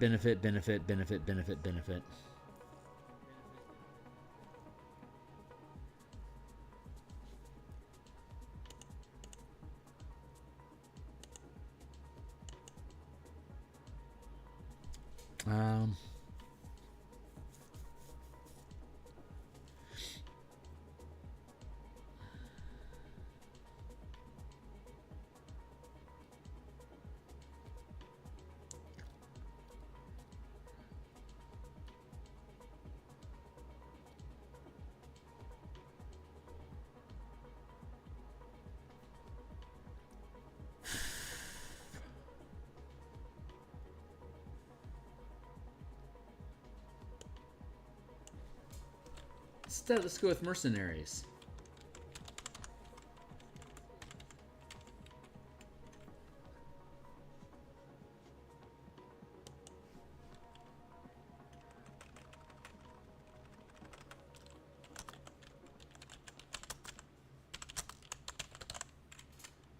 Soldiers offer to protect the settlement in exchange for residence. In exchange for hiring.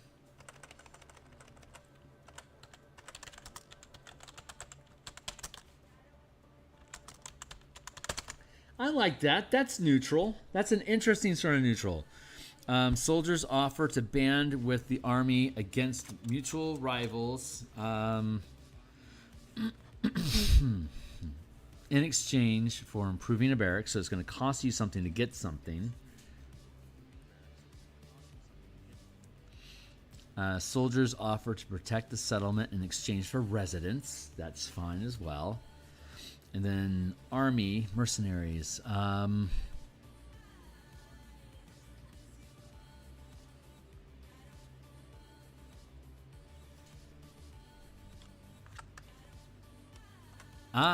Army, if the lifestyle is upgraded, is improved. If the sustained lifestyle is improved. Nice. These are all conditional things of adding these people on. So that actually does feel neutral. Oh, I like that. I like that a lot. So you're getting something, but it's costing you something, so it's kind of a wash, you know? Like, that's the frame there.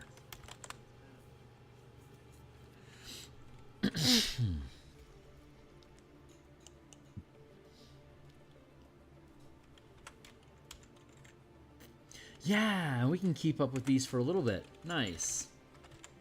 Nice. Yes, yes, yes. Contracted specialist. Saboteurs. Saboteurs.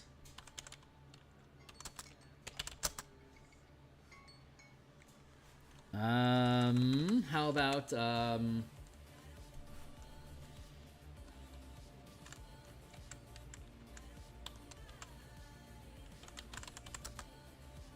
unaffiliated spies offer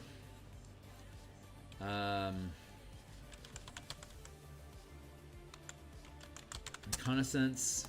Let me spell that. Offer reconnaissance or rival insights in exchange for a reward.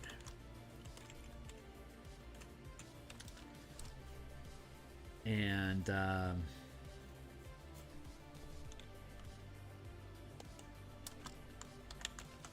exchange for a small reward. Bastion, a specialist hireling, offers services if provided with new or improved facilities.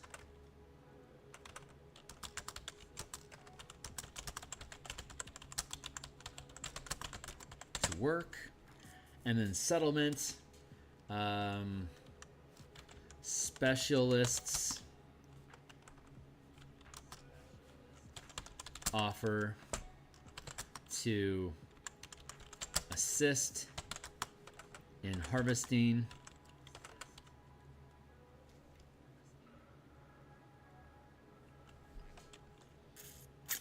how about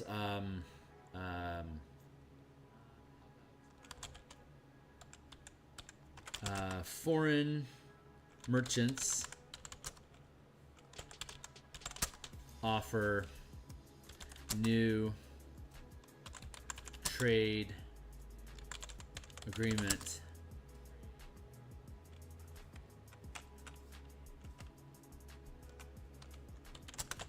Offer to create storehouses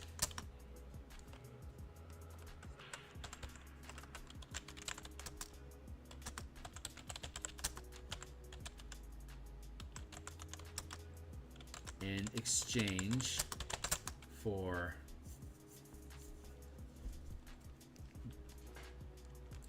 new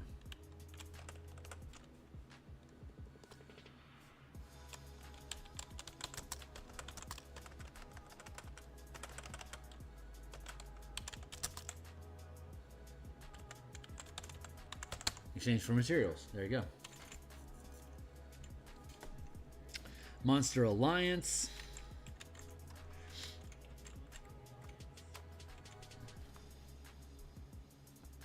It's technically the breaking point.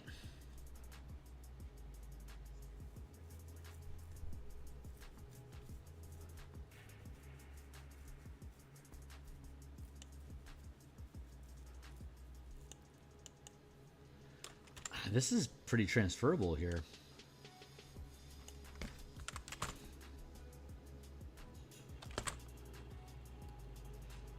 $15 Monster Alliance. Let's do it this way. Monster.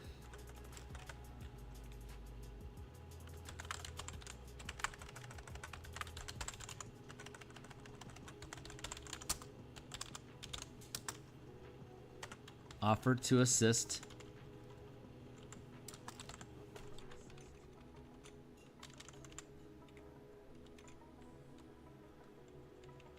attacking rivals.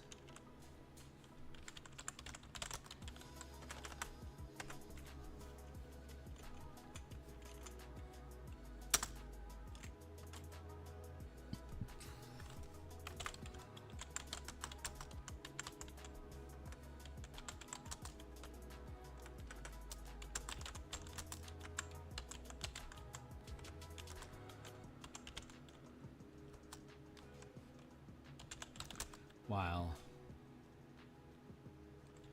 in battle. I like that. Monster offers an adventure hook. Let's see. Monster offers to protect Bastion in exchange for new improving menagerie or stables. Settlement.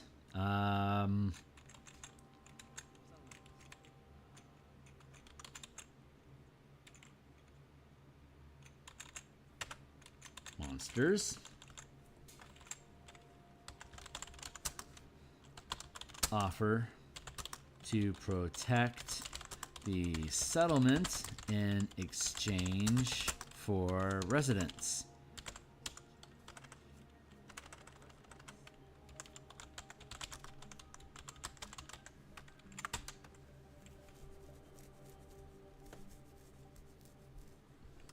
In exchange for residents.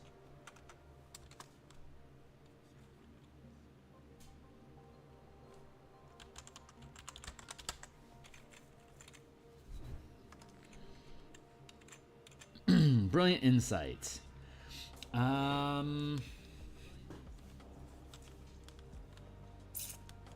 See what Brilliant Insight does right now. Bastion die. Let's see.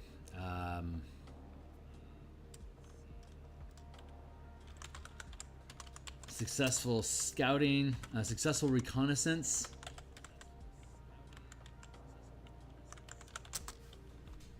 Successful reconnaissance grants extra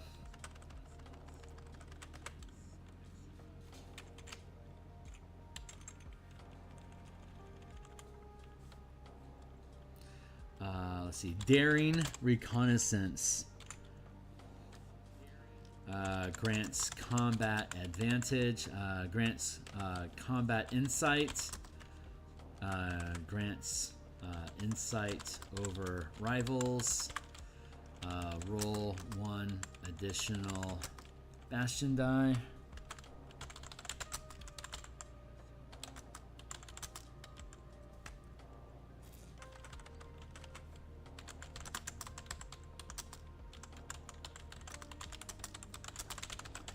turn.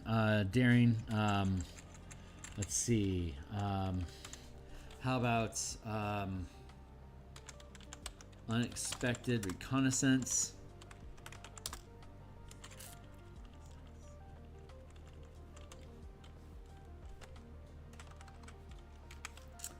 How about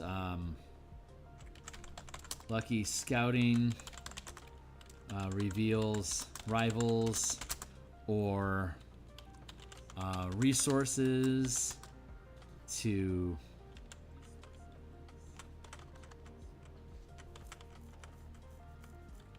rival weakness, or local resources.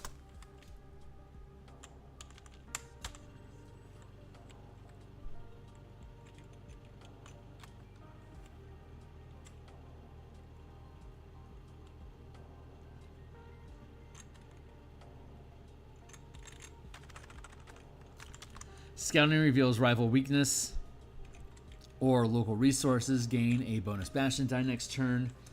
Hireling. How am I wording that right now?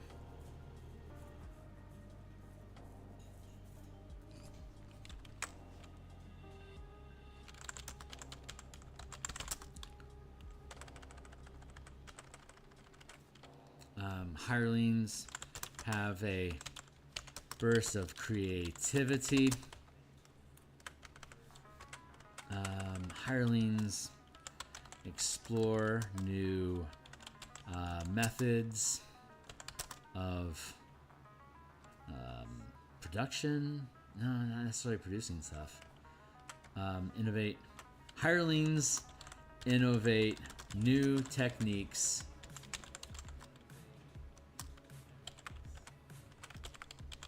gain a bonus Bastion die next turn.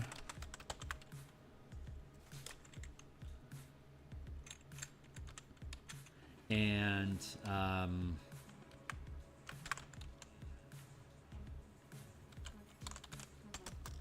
let's see, community.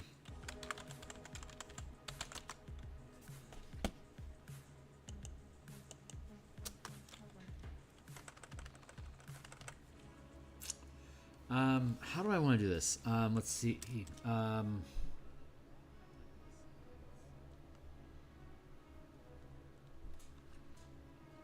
Local community morale.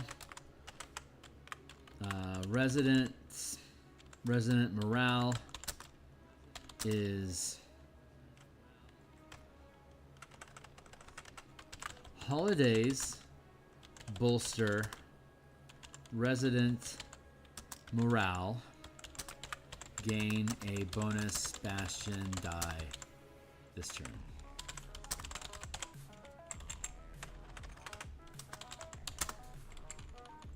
This makes sense. I like that. I like that a lot.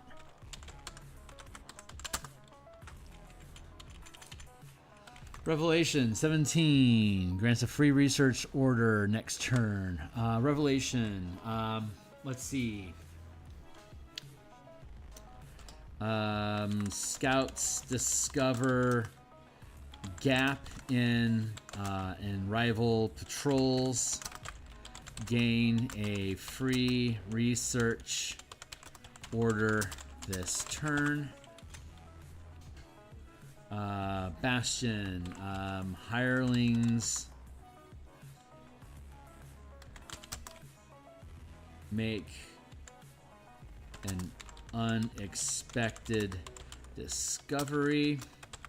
Gain a free research order or plans.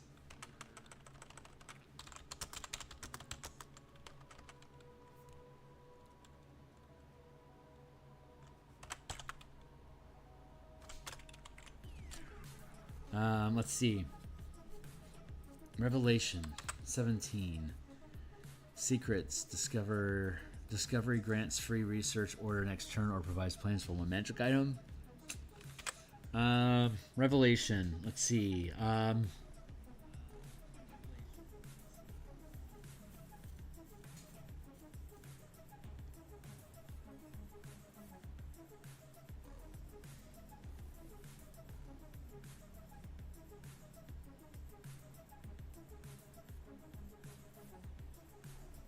Maybe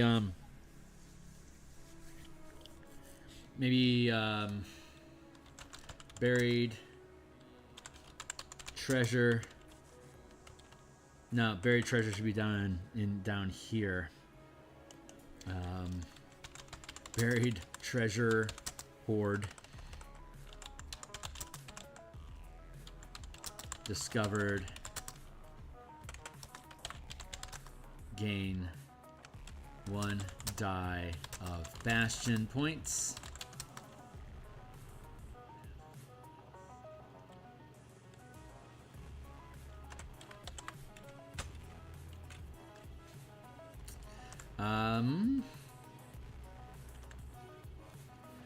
Let's see. Unpillaged spoils.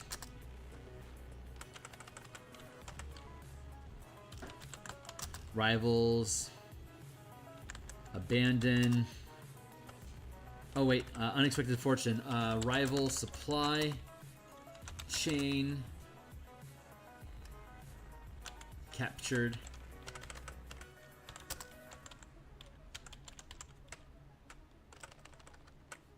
Or trade caravan is captured.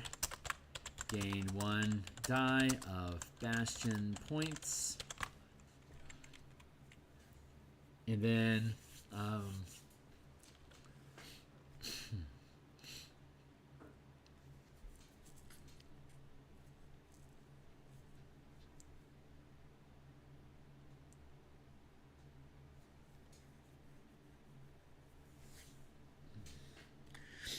let's see. Rival Bastion settlement or army is beset by plague. Finds rival with 2 dice of damage. Rival collapses. Rival Bastion.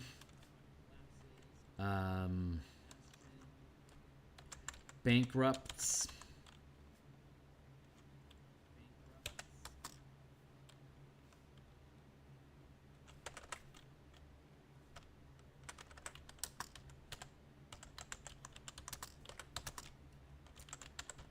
Leaving 2 dice of Bastion.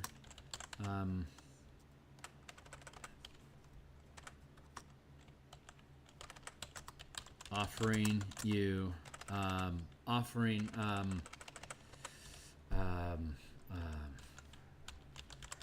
surrendering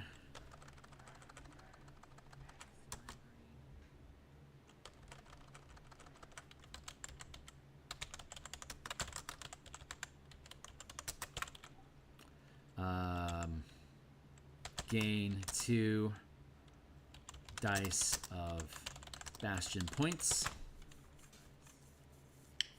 Settlements. Let's see. Rival. Rival settlement.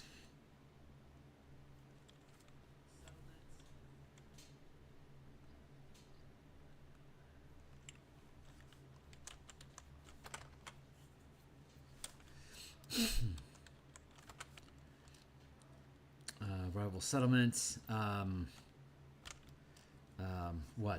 Disbands. Disperses. Rival settlement is abandoned to threat of war or disaster. Gain 2 dice of Bastion points.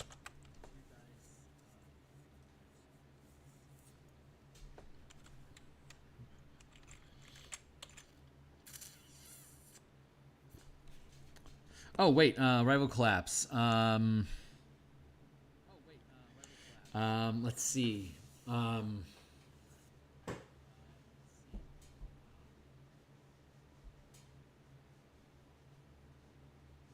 Let's see.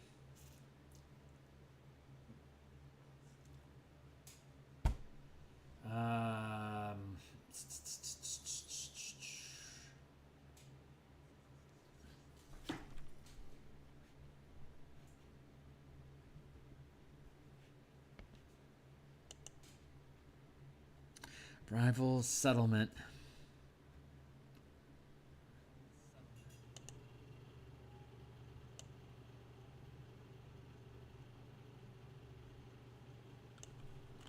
Destroyed by allies. Allies pillage rival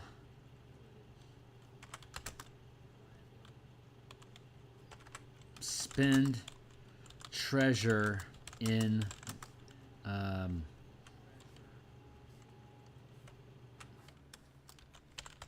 the settlement. Gain 2 dice of Bastion points. There you go.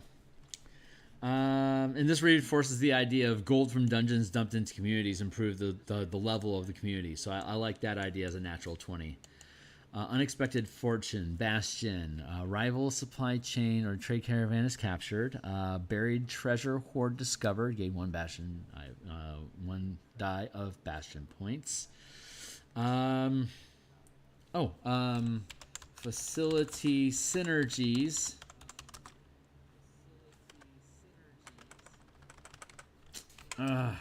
Maybe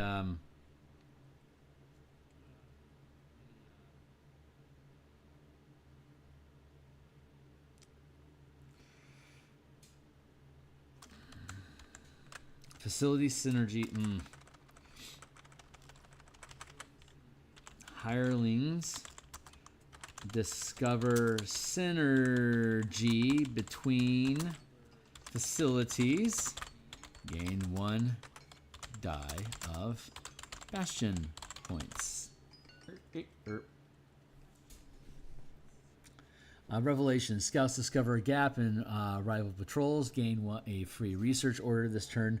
Hirelings make an unexpected discovery. Gain a free research roll order this turn. And then settlements is Revelation. Settlements.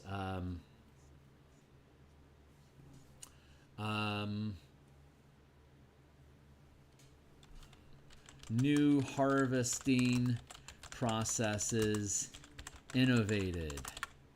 Gain a free research order this turn.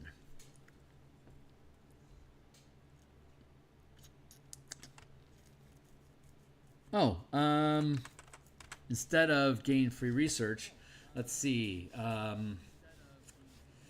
Academians.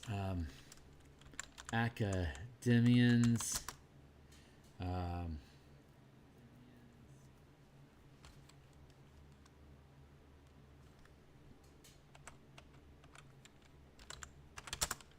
Academians. Did I spell that right? Academicians. What the fuck is an academician? What? Is that a word? What the fuck is that?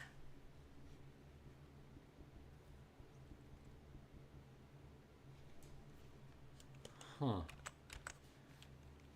Academicians. Academicians. Academicians. Academicians.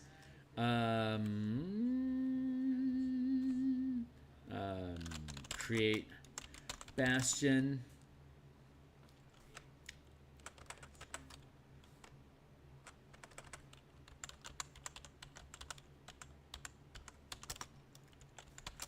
Pay the settlement to provide research. Academicians establish research. Why would a settlement need to research? Revelations. Nope. It would be residents discover new techniques to harvest.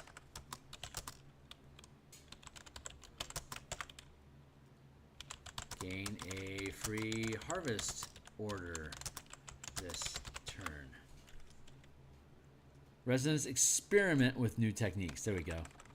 Residents experiment with new techniques to harvest. Gain a free harvest order this turn. I love that. I love that a lot. And then finally, Divine Blessing.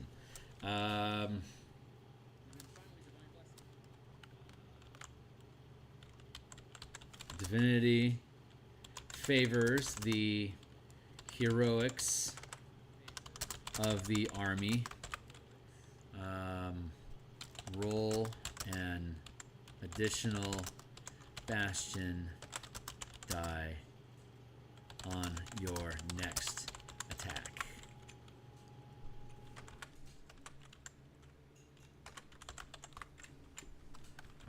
Divinity favors the orders issued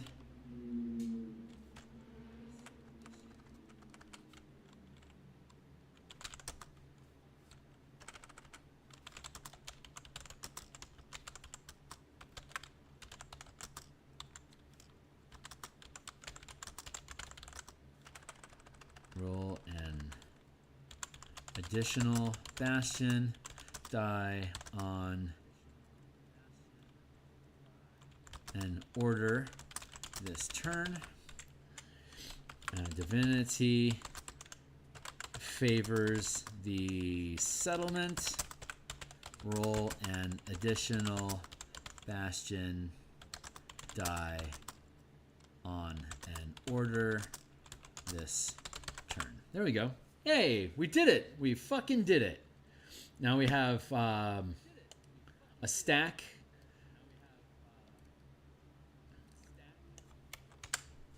Now we have a stack of orders that I am really happy with. That's a good mix.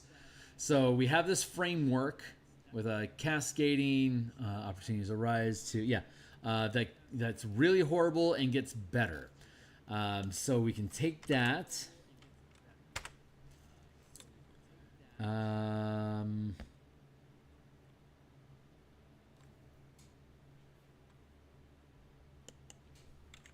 Siege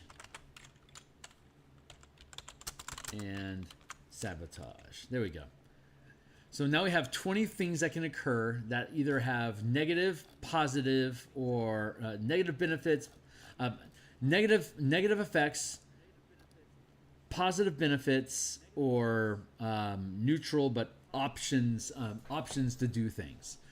And we should now be able to use these as a better framework for us to restructure complications. And we may need to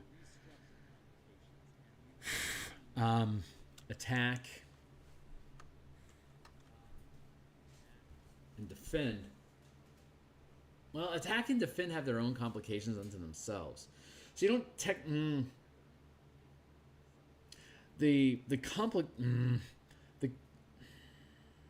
No, because armies can issue orders other than attacking. So attack and defend don't have complications themselves. Well, maybe they do.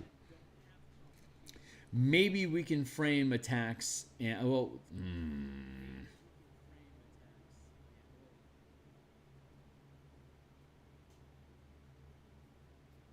lose troops. Yeah, okay. I think this is probably a good stopping point. We've been at this for how long now? 2.5 hours. It's almost 9 o'clock. Yeah, this feels like a really natural stopping point for me. So I'm going to go ahead and put the brakes on here. I'm really happy with these events. Yeah, really happy with these. So when we come back next time, which will be if I can get the Dragonflight material done before stream time, before 6 o'clock on Monday, then I will I'll jump on and we'll continue with this and reevaluating complications. If I am not able to complete the Dragonflight video by 6 p.m. on Monday, I will be offline grinding through that at a fevered pace, trying to get it done. So wish me luck over the weekend and on Monday that I can get that done. I'm going to work on Dragonflight assets tomorrow at lunch. And then tomorrow morning we're going to continue with the Eberron book artwork as as our primary project. So yeah, thanks all for hanging out, guys. I love this stuff. I hope you think it's cool. And if you do, and you like my artwork and stuff in the mornings as well, like, subscribe, bell icons for notifications when we're live in the future. There's a whole bunch of books that I've published on DMsGuild down below that innovate different, like spell casting or ship combat and stuff like that. They're all designed to expand the scope and options for play inside of the 5e game engine. So check them out. They all have free previews. If you think they're cool, consider a purchase to support some similar shenanigans. My Patreon is down below. My Discord is down below. And I'll see you guys tomorrow morning. Thanks a lot. Cheers.